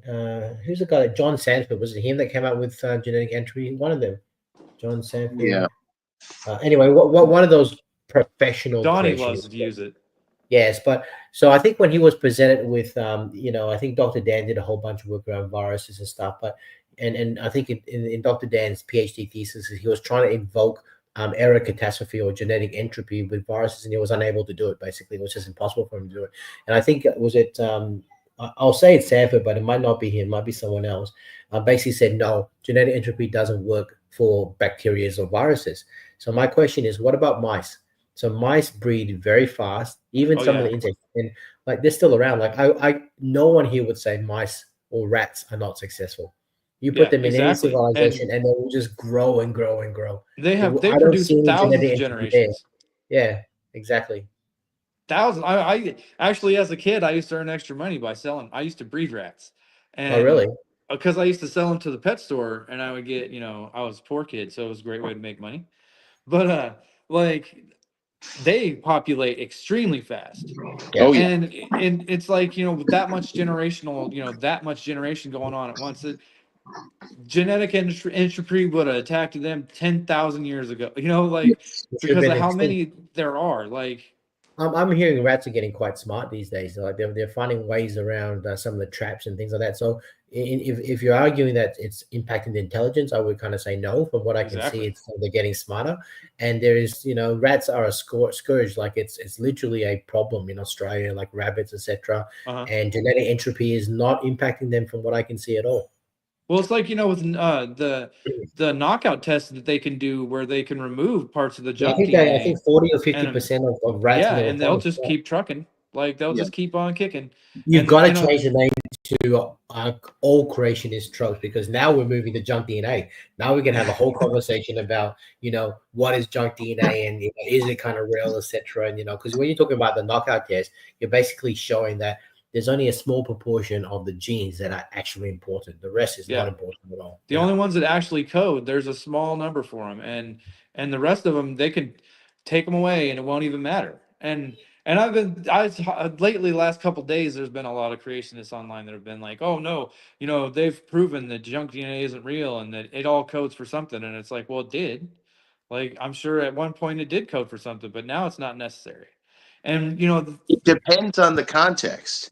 If you consider replication something that is coded for, then all the DNA codes for something, because all the DNA replicates itself at the very least. So yeah, I do kind of dislike the term junk DNA. I like non-coding better, but even non-coding. that's not really exactly accurate. But there's not a very efficient way to say DNA that isn't good for anything but self-replication. If there's a shorter, more concise term that means that, I'm sure that would be the best one to apply. something that's not coding. Yeah. Yeah, because they've Yeah. even done knockout tests in or where they turned on other genes in like alligators, and they grew feathers, Yeah. which is a really cool little like thing where it's like, well, there's another sign of evolution right there. Yeah. You know, because since archosaurs were there before dinosaurs, and they kind of come out of them, like, and since Their feathers scales are turn all to feathers. scales the Yeah. same, Yeah. Exactly. so it's like it's really cool. It's like, wow, I was amazed when I saw that, because the first time I heard that I was like, no, that can't be real. Like they didn't really do. But then I looked into it a little bit, and it's like, yeah, they made them. They weren't like real feathers, but they were enough that it was a feather. Like the scales are all made out of the same thing, and so it's like, yep, there it is, evolution at its finest, right there. Are you able to present, Ian? Do you have the share screen slides PDF option? I will. I will. I will. Yeah. I'm looking at it on my phone. So this is the one that was sent through, right? So Yeah. what I'll do is Yeah. I'll get onto my laptop so I can kind of share. Just give me a couple of minutes and excuse me while I kind of do that, guys. But I'll do it. Right on. Yeah, because I do want to see what Call Me Emo sent us and shared with us. I mean, if you came into the audience of the show to, share that, I'm assuming that's your favorite evidence of evolution, which is what the show is all about. It's all about talking about our favorite evidence of evolution. Mine is Which genetics. my cheat is I just say all of it. Yeah. All Well, of it's my favorite. how they And I all can cross talk about it corroborate. forever. Ha ha ha. Yeah. How they all kind of fit into each other and cross corroborate each other. Absolutely. Interconnectivity, yes, is Yeah. I huge. definitely But feel like my favorite like fossil is Archaeopteryx. Like it's I definitely love what one it of the most represents, famous. and I love how Yeah. cool it is. Like, and the fact that I got to see a cast of it, it makes it even cooler. Like, Archaeopteryx is huge. I love the story of Archaeopteryx yeah, too. Like Darwin writes Origin of the Species.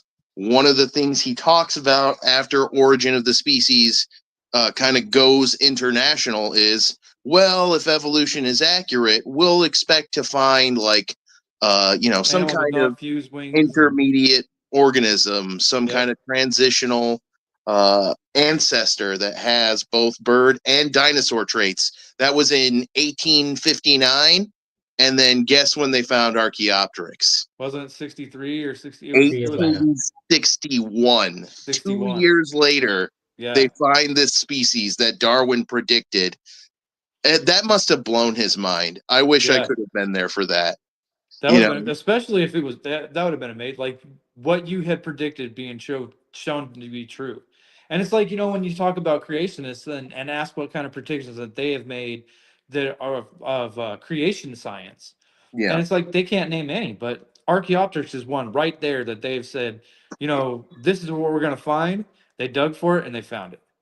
And it's just amazing that by using that science, even as old and not, as unadvanced as it was, he was still able to make that prediction that said, yes, we're going to find an animal with non-fused wing fingers, and that's going to Yeah. share these traits, and then boom, there it is. And it's like, Compared to what we have now with the modern synthesis and extended evolutionary synthesis and all these other traits and mechanisms like phenotypic plasticity and microbiological evolution and embryological development, yeah, just development itself, mechanistic biases in development and survival, like to be able to make that prediction just with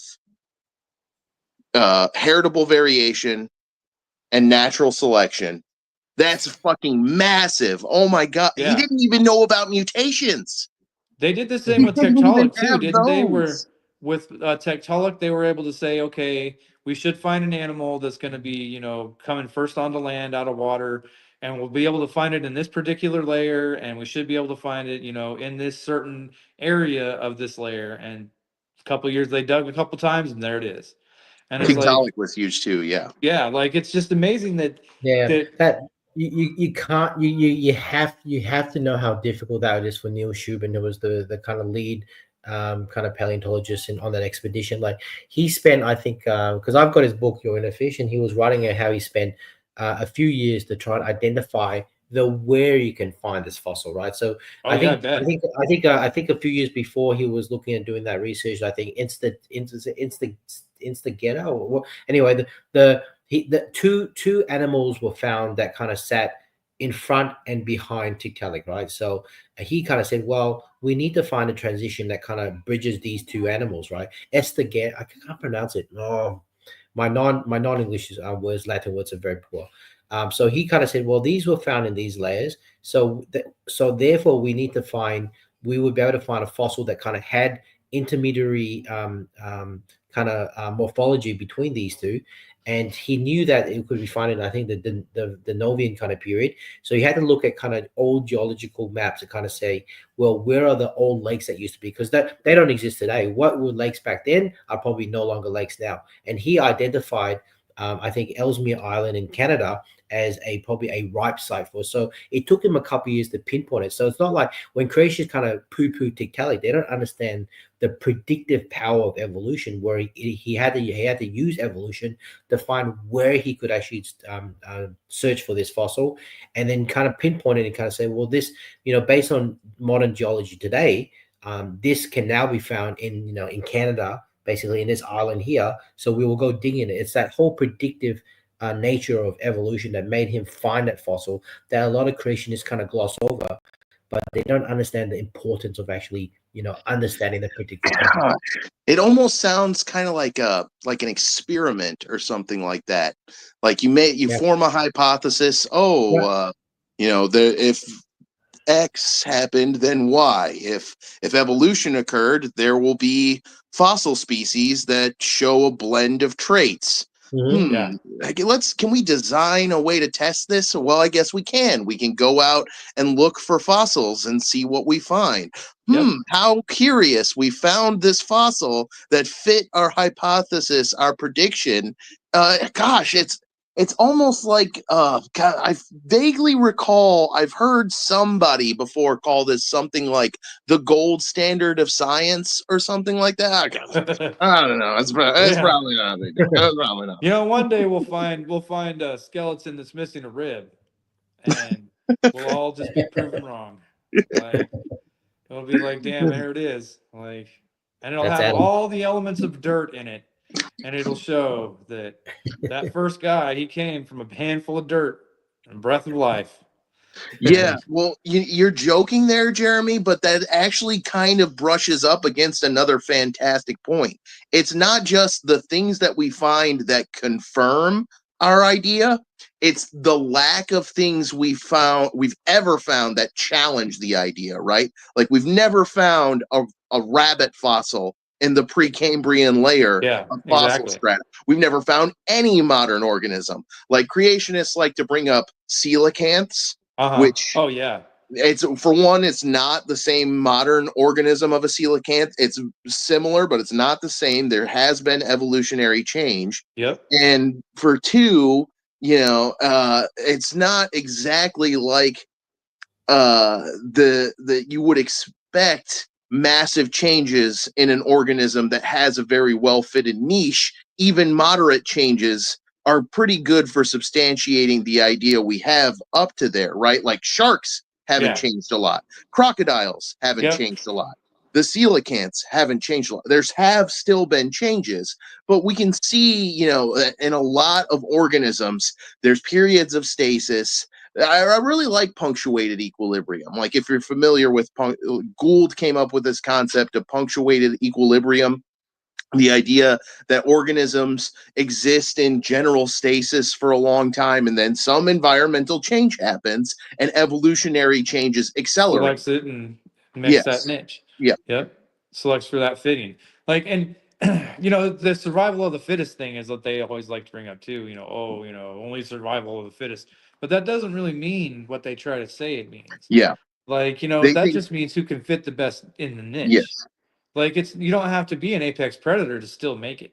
Yes. Like as long as you can fill the one that eats the ticks and you eat lots of ticks, you're going to be the one that's going to keep trucking right along, and you're going to keep that stasis because you're not going to need to change.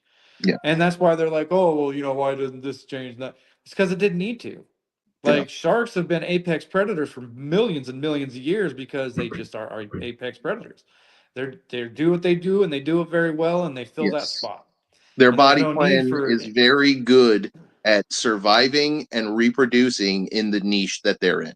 Yep, exactly. And that's all evolution is. That's just when it boils down to it, is that's what it is. But they try to make it out to be these crazy things that just are not. Like, oh, why doesn't a dog make a cat? And it's like, They that's make not a the way it lot of works. Like, arguments that fundamentally misunderstand evolution. if we're And apes, why aren't we still monkeys? Like, yes, it's just that crazy. one's a big one. That one cracks me up because there's so many ways you can answer how that's completely wrong.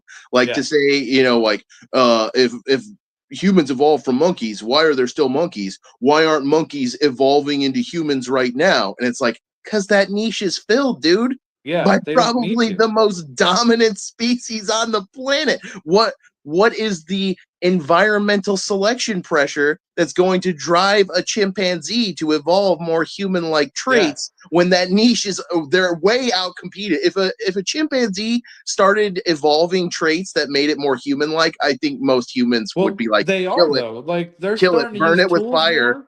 I don't Like, want Planet of the Apes to oh happen. yeah, nobody wants that. But they are starting to use tools a lot more. Yeah, And they're no, teaching that's their true. young. They're doing a lot of social things, which is why it's really hard for me to comprehend sometimes why they can't understand that we're apes. Like we see the Yeah. same behaviors happening in our ancestors, like our cousins, bonobos, chimpanzees. We see the same behaviors happening. We even see when they punish someone for stealing that's in their Yeah. group. And it's like, so we can see morals even being stepped through their evolutionary lines. It's like, how is it so hard to understand? We had that fusion, the second and third fusion that we can find, can be tested and shown. And it's right there. That's why we are different than them. We stepped into our own evolutionary line, with other things also, but that's one of the biggest ones that says, that's what the fusion happened. That's where we started to make our own journey into our own line. And Yes. and so it's like they just and then they just try to ignore all the transitional fossils there, They where we ignore can the see brain second cases chromosomal change, fusion shoulders big change. time.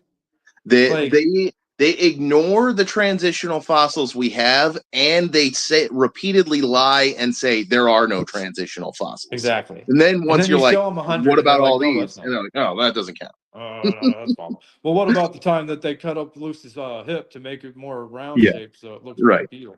Nebraska And in the man, beginning Piltdown of man. that same Yeah. video, that PhD guy says, I'm only cutting this to re-articulate it correctly. Yeah. But then somehow they say, oh, well, see, he was cutting it to make her look like she was bipedal, and she's not an ancestor. Have you noticed, like the one thing I point out the question is that they dislike is every time they bring up the Nebraska man, the Piltdown man, and all that frauds, ask them who discovered they were frauds. Yeah. And like you claim that evolutionists kind of put this out as a lie. Well, who discovered it was a lie? Because if we did it, if an evolutionist put this out to kind of prove evolution, then why did we debunk ourselves? Like, why did we then kind of go, well, actually, so you just put it back to them and just ask them to explain that, and they have no explanation. It wasn't a creationist that discovered it was a lie. They claim evolutionists put that out to kind of make evolution more true, but yet it was an evolutionist that debunked it. Like, it just doesn't make sense. Yep.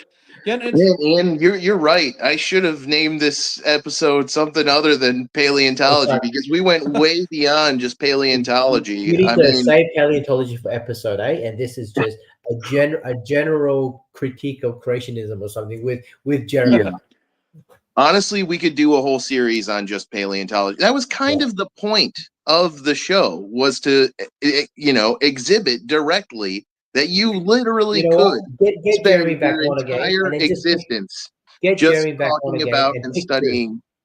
Yeah, get Jeremy back on and just pick two. Just go. We will talk about Archaeopteryx. We'll talk about Tiktaalik. We'll just pick 2 or 3, and then we'll just hopefully focus ourselves. Yeah, sorry, I'm a little nervous. No, it's it's my great. first time, so it's kind of hard for me to It's energetic, it's passionate, we're all excited. That's great. But maybe episode 8, we just pick 2 or 3, and that's what we're focusing that's perfect. on. I agree with that. I'm sorry, I'm just a little like a little bouncy You're fine. It's sometimes. all Like, good, mate. I I told you think it's great because if a creationist goes on YouTube and punches in how does paleontology support evolution, they'll Yeah. find a couple of videos by creationists for sure. But maybe ours will pop up Yeah, too, maybe. and And they'll hey, another thing hear is all of these let, refutations to their let me hook ideas. let me hook you and RJ up as well, because that one Oh, of the that would be topics would be awesome. reptile to mammal. And he, like I said, he wrote a whole book. I've actually got his book here. This is his book.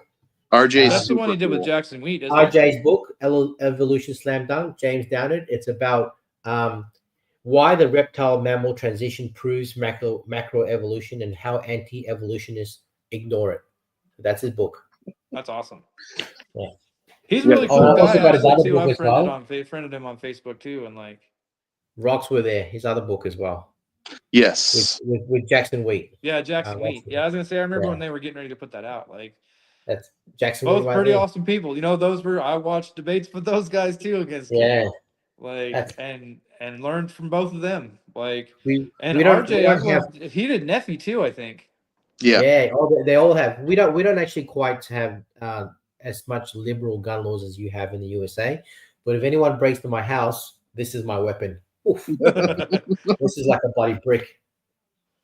It's That is a big, huge. thick book. That would take me years to read. Like, that's why I'm so fortunate for the internet and like videos like these, and where I can just sit and because I've always been a terrible reader. Like, I sitting and reading that book would take me years. Like, it just You can would, sit even and if I read the liked it. internet. Like, Yeah. it's just hard for me to read. Like, just sitting Right. down and reading a book. And so, like, now that I've gotten older, I'm a little better at it. But it's still a challenge for me to read a big, Doesn't thick matter book. how you consume knowledge as long as you consume it. I That's know true. what we could do. We could do an episode just about evolutionary lineages. Yeah. That would be a good, and we kind of touched on them a little bit here, but we could delve much more deeply into them. I think Yeah. you might Because, want to pick 2 or 3, Austin, because I think there's yeah, just so many to choose from. That's all. Yeah, this yeah. has been a There's shotgun. Like, humans, horses, Yeah. whales, My favorite is crocodiles. ichthyosaurs, The birds, crocodilian lineage to me is sauropods. crocodile. I amazing. love crocodiles. Yeah. Yeah, for Yeah, I sure. was just, my favorite crocodile is the Cuban crocodile because they can still run. They're the last galloping crocodile, and so when you see them run on land, it's frightening because Yeah, they're like 14 feet at their full length, and like it's frightening. They run like a dog. They'll run you down in the water or on the ground, and it makes you think, 30,000 years ago, or a couple million years ago, when those really dominant predator crocodiles could run on land, the terrestrial one, that's just frightening. Like, I would never want to have to run from a 30-foot crocodile that could do 20 miles or 30 miles an hour on the land. Like, there's no getting away from them. Like, you you could know what's hopefully climb a tree. interesting too about crocodiles is that they have an incredibly strong bite force, right? But the muscles that open their jaws are relatively weak. Yeah. So that's part of why people can wrestle them like Steve Irwin used to. If you Uh-huh. can get them with their mouth closed, they're not as big of a threat because it requires some time for them to get their mouths open. And if you can put some pressure on them, there's a good chance they won't be able to open their mouth and bite you and kill you. Yeah. But I mean, what it makes me we talk about picture crocodiles. is this crocodile that's galloping at you with its mouth already open. Yeah. It's literally I mean, just a charging maw of teeth. we talk about Terrifying. crocodiles, right? But there are like there's alligators and all that kind of stuff, right? Yep. My favorite of that group. So I'm not talking about crocodiles specifically. Have you seen a gharial? Yes. Oh yeah. They are as There's wide as the crocodile and alligator, but they've got this tiny little punsy little there's mouth. African slender nosed crocodiles also Oh, that yeah. look like that. That are It's very super funny to critically me. Like endangered. they've got this massive body and this really thin. It's like Yeah. a beak almost. It's to me that they just look so odd that it's funny. And they're so specialized for eating fish. Yeah. Yeah. And frogs. And there's a great the sign of evolution right there. They specialized, they filled the niche, and they morphologically changed to fit that niche. And over Yeah, the millions of years exactly. it took, now they're so specialized that those little snoots, I mean, and the cool thing is that it was a convergent type of evolution because it happened in a couple different species. Because there's also the crocodile, the African slender nose crocodile too. And gharials and crocodiles actually aren't even, they're all Arkansas or whatever, but they're different crocodilians, aren't they? Like, the gharials aren't true crocodiles. I don't think, I think that but may be accurate. They're definitely a different genus, but a I different don't know. genus. Like Yeah, they're, The they're clade is obviously closely related. crocodilia, which The thing is, the alligators are a creationists will part of call it. them the same kind. The caimans. Yeah, creationists will call yeah, them the same kind. Yeah. yeah. Oh yeah, I'm sure they would. Because Oh they yeah, just kind of eyeball things. It's that like, super you see that fast stuff about the evolution. dire wolf. You heard that whole thing Yes. about the Oh dire my wolf. gosh. The dire Don't get wolf me and started on wolf, that. two different genus. Dire wolf and wolves are two different genus. There's actually more genetic differences between the dire wolf and the wolf than there is between, let's say, an African painted dog and the wolf. And they Oh both wow. can't mate with each other. So there is more genetic differences between those two. So even though they say it looks like a wolf, that's just coincidental. It's actually quite different. Oh yeah, I They saw that thing on the separated internet they where they separated said at the that they same have them. time as humans and chimpanzees separated. So about 6 million years ago was a 6 million diversion. years. Yeah, the common ancestor between those two wolves, the wolves and dire Man, wolves, 6 million years old. it Yeah, would be frightening thing to see a pack of those bad boys coming at you too. yeah. Well, Oh I yeah. mean, Like, Oh you know, yeah. all those animals in the Pliocene, like back in when like bears were like 15 feet tall, like the short faced bear and like the American cave oh bear or yeah, whatever it is. they That would look be quite funny as frightening. well. Like gorillas or grizzlies are scary enough. I couldn't Yeah. imagine seeing a bear another 3 or 4 feet I might tall. die laughing though. Have you seen the kind of reconstruction of what they look like? The short Oh faced yeah, the bears. little short, they look They look really funny. I might die like a laughing, pug but nose. yeah, I saw one actually at the Museum of Natural History in New York City. yeah. They're huge. Like that's it's one of those things like I always knew that those kind of animals were huge. Like T-Rex, they have a T-Rex in there. And it's like and an Allosaurus. And it's like, you always in your whole life you think, "Oh, those are monsters. They're so big, blah, blah, blah." But until you're standing next to one, you really don't feel what it would have been like to be a little tiny puny human running from a T-Rex.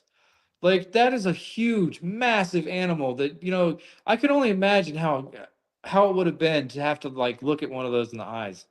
Like an apex predator that he's gonna get you.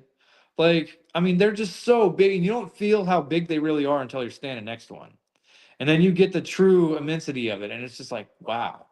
Like what a massive, impressive animal to be having to worry about in your everyday life. Like that would just suck. Like it would just be one of those things where I'm glad that humans don't deal with that.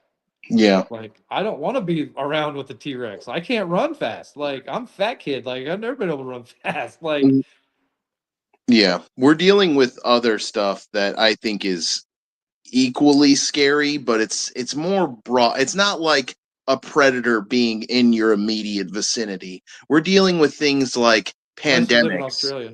and biodiversity loss and Yeah. climate change Yep. and erosion of democracy and things like that, which are terrifying, but In a it's different not as way, yeah. directly, yeah, it doesn't motivate you the same way a predator being in your immediate vicinity would. That's going to make you actually start running. You're going to get off the couch and Oh start yeah. booking it immediately. Whereas these other problems, it's kind of like the frog in the boiling pot scenario. Yeah. Like you can Death by feel a the thousand water is cuts. heating up, but it's because it's so incremental.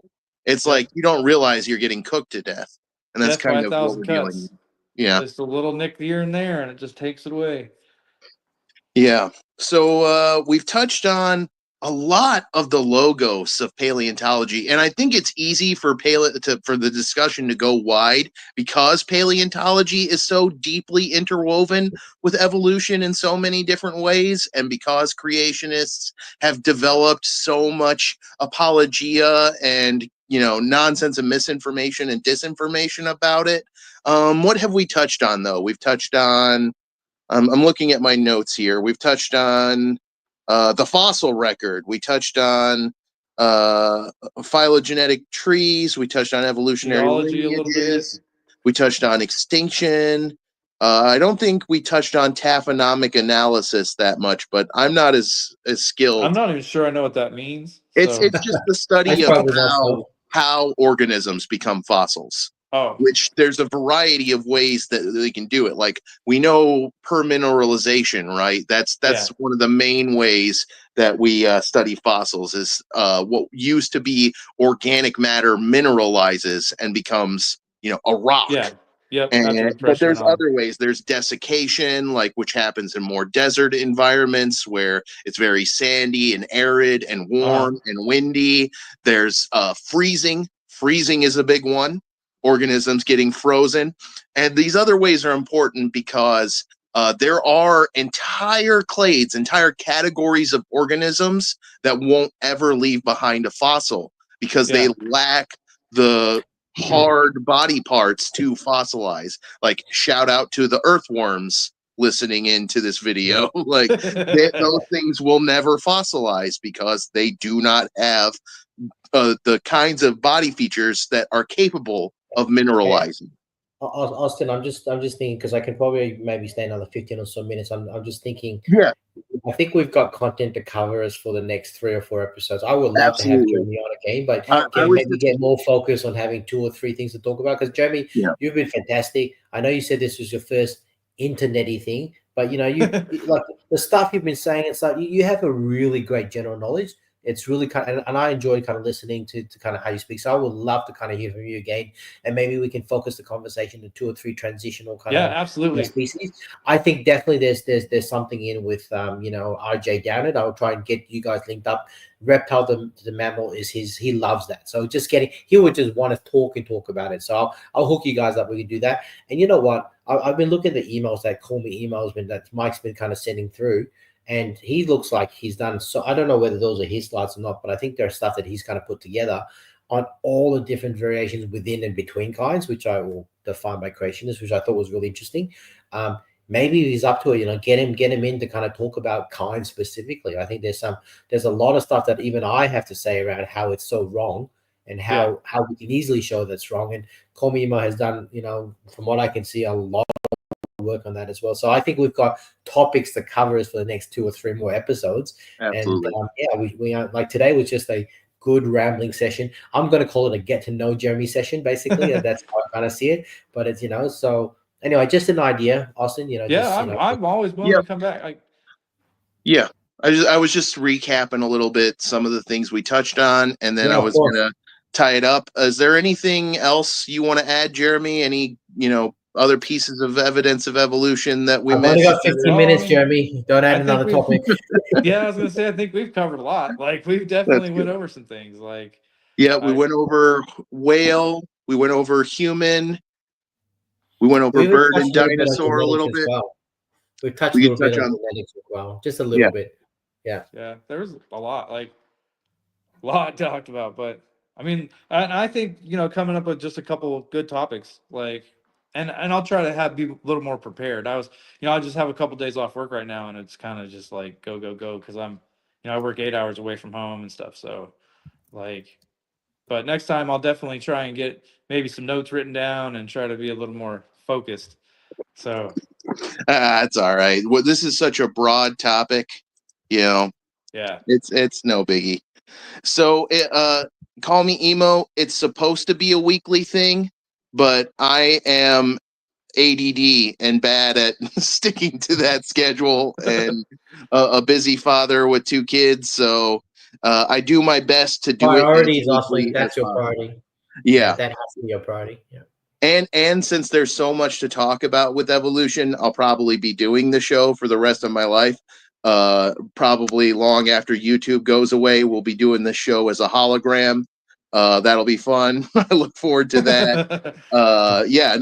So we can start wrapping it up now. Ian's saying he's only got 15 minutes left, so let's start heading towards our conclusion here. So we talked about paleontology broadly, a lot of more specific things within paleontology. We talked about evolutionary lineages. We talked about fossils. We talked about specific evolutionary lines like the whale line, the human line, the bird to dinosaur line. And I want to just close out by appealing to any creationists who are watching this and talk to you guys a little bit directly. Have you ever held a fossil in your hand? Perhaps a seashell, something you found in the ocean? If you have, there is a profound feeling when you pick up a fossil. There's a sense of wonder there, a connection to a past world. a tangible piece of history, whispering stories of creatures and environments long gone. And we share this deep curiosity about the origins of the world. You might be more likely to plug in some, biblical faith there, but whatever. I mean, we look at the complexity and diversity of nature and we marvel at it. And I think one of the things that you've been tragically misled about is that this wonder needs to be killed. You need to deaden it inside yourself and accept the biblical account. Really, a lot of people of faith, this deepens their appreciation of their creator, right? When we dig into the earth, we find a specific story told in the stone, a record that raises fascinating questions about the history of life itself. And, today we've explored that story with you. We talked about the story told by fossils, and we've considered what it suggests about how life on Earth has changed over vast stretches of time. And when we examine the layers of rock beneath our feet, we find remarkable things, incredible things. We don't just find fossils jumbled together randomly, like we talked about extensively. You don't find whales at the same level as T-Rexes, even though they're the same mass. Around the world, we find in different continents a sequence that's surprisingly consistent. Certain types of fossils always appear in lower, older layers of rocks, and other types of fossils, other types of organisms appear in the younger, higher layers. We find simpler organisms in the oldest layers. We find an array of organisms that's much less complicated and much less diverse at the deepest layers of fossil strata. And then piled up on top of them are strata that get progressively younger and get progressively more diverse and progressively more complicated. We get sea creatures and amphibians and reptiles and mammals and birds. We never find a rabbit in the same level as a trilobite. We don't find human fossils alongside dinosaurs. And I know that's a big one because creationists say that we do all the time. They've made so many hoaxes trying to claim that that's true. That is absolutely not true. We have never found human fossils alongside dinosaurs. Please just trust me on that one, guys, because I know creationists. I know you're wrong, Austin, because we have human footprints overlapping. Oh, that's exactly what I'm talking about, Ian. Yeah. Glen Rose, Texas. They got them in Glen Rose, Texas. Yeah. No, I'm talking about the one that's clearly fake with that really big toe print that just absolutely looks fake, but yet creationists fall for it. I don't understand. The consistent ordering, we know it as the fossil succession, as the fossil record. That global phenomenon is one of the most. A fossil record. Yeah, it's powerful. Come on, Jeremy. I'm expecting the Holman quotes to come from you and not me. There's no such thing as the fossil record. Another thing we found that we touched on a little bit in this video, we find fossils of creatures that blend characteristics of different groups. Fossils that have features of both reptiles and birds, or features of both fish and land-dwelling animals, like our good buddy Tiktaalik there. We see sequences where groups of animals show gradual changes in their form over time, like that change from the posterior foramen to an anterior foramen. Horses getting larger, losing toes, whales evolving from land-dwelling ancestors. This ordered pattern and the existence of these in-between forms presents us with a question. How do we account for this specific sequence and these transitional features preserved in the fossil record? Why this particular order and not another? What does this physical evidence found within the earth tell us about the history of life? It is absolutely essential that we have a framework that can help us understand these observations embedded in the world around us. It's essential to medicine. It's essential to conservation. It's essential to development. It's essential to academia. It's essential to so many things that have enriched human life. The scientific field of paleontology, working hand in hand with the broader theory of evolution, offers a compelling parsimonious explanation for these observations. Evolution, in its most basic sense, proposes that life has changed over time and that living things share common ancestors. Paleontology provides the direct physical evidence of this change. The theory of evolution explains the observed order of fossils by proposing that life forms, through gradual change and diversification, have evolved from simpler forms to more complex forms. This naturally leads to the pattern we see. Older layers contain the ancestors of earlier forms, while younger layers contain the descendants of later forms. It's interesting because even most creationists accept this to some degree, and they won't really argue with that. They'll try to make some other more pedantic argument, usually. And then we have fossils that blend features. Those are exactly what evolutionary theory predicts we should find. We call them transitional fossils for a reason, but they're just a snapshot of evolutionary change and progress, like Archaeopteryx and Tiktaalik. We talked about them a lot, so I won't, talk about them more. I think we've covered the most important things about them. Feathered wings like a bird, but also has teeth, claws on its wings, etc., etc. Tiktaalik is a fossil fish. It's got, the sturdy bone supporting fins that are basically, early limbs, basically for the basis of a tetrapod. It's got that flexible neck, primitive lungs. We have remarkable fossil sequences showing the gradual transition of early land mammals into fully aquatic whales, documenting changes in limb structure, nostril position, ear bones adapted for hearing underwater. That's one thing we didn't touch when we were talking about the whales, their ear bones, which is huge. I think we covered the best part of the whales. Yeah, we should. So, the gradual change in the fossil record documents lineages over time developing, consistent with the evolutionary concept of descent with modification. We're not relying on assumptions here. We're relying on observations, on physical fossils found in the ground, the layers they're found in. And the theory of evolution provides the scientific framework that best explains why the fossils are found in that specific order, or why these transitional forms exist, as well as vestigials. We talked about that a little bit. It gives us a mechanism, descent with modification and natural selection, that accounts for the patterns we physically dig up. Imagine looking back through time, not just years or centuries, but millions and millions of ages, eons. Paleontology allows us to do this. We visualize ancient seas teeming with trilobites, vast forests populated by dinosaurs, and later, plains roamed by giant mammals unlike anything alive today. Like, we didn't touch on one of my favorite examples of these, Megatherium. Have you ever heard of those guys? Oh, yeah, yep. The giant sloths. I hope they come back. But we see life constantly changing, adapting, diversifying, filling new environments, and sometimes disappearing forever.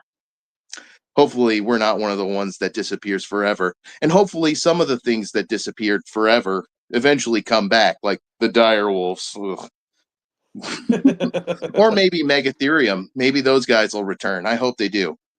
But understanding the immense history through the lens of evolution doesn't have to diminish faith or awe. For many, it enhances it. It reveals a dynamic, unfolding process over immense timescales. Seeing the evidence for how life has changed can deepen your appreciation for the intricate relationships between all living things and the resilience and adaptability of life itself. Paints a picture not of static existence, but of a vibrant historical tapestry woven over eons. We can appreciate the fossil record as a remarkable chronicle of this journey, a testament to a long and incredible history of life on our planet. Imagine future discoveries further illuminating the story, answering old questions and raising new ones. And it seems to me like creationists will have to eventually accept all this. I think that once they do, they will just pivot to saying only God could create something so amazing. I would recommend that they just start doing that now. I understand that kind of perspective is different from what creationists are taught. And I I don't want to say I respect your existing beliefs, but I respect you as a person for having been conditioned to have those beliefs or being taught those beliefs. My purpose today isn't to force you to accept our view, but I just want to share the evidence with you. I want to show you the fossil record and the scientific consensus that the scientific community has developed from interpreting it. And maybe you yourself will think about it and realize some of the ways you've been deprived of a true education on the subject. So, what can you do? I just want you to consider the evidence, consider what we presented. Go beyond that. Visit a natural history museum and look closely at the fossil displays and their arrangement. Read articles or books from paleontologists describing their findings. You can find many resources online. I like Talk Origin. I like BioLogos. If you need one that has a more Christian bent, BioLogos is perfect for that. Our good friend Mary Schweitzer has published on there a ton. She's great. Taphonomy, which we touched on but briefly, she made huge contributions to that. But most importantly, I encourage you to approach this topic with an open mind and a spirit of respectful inquiry.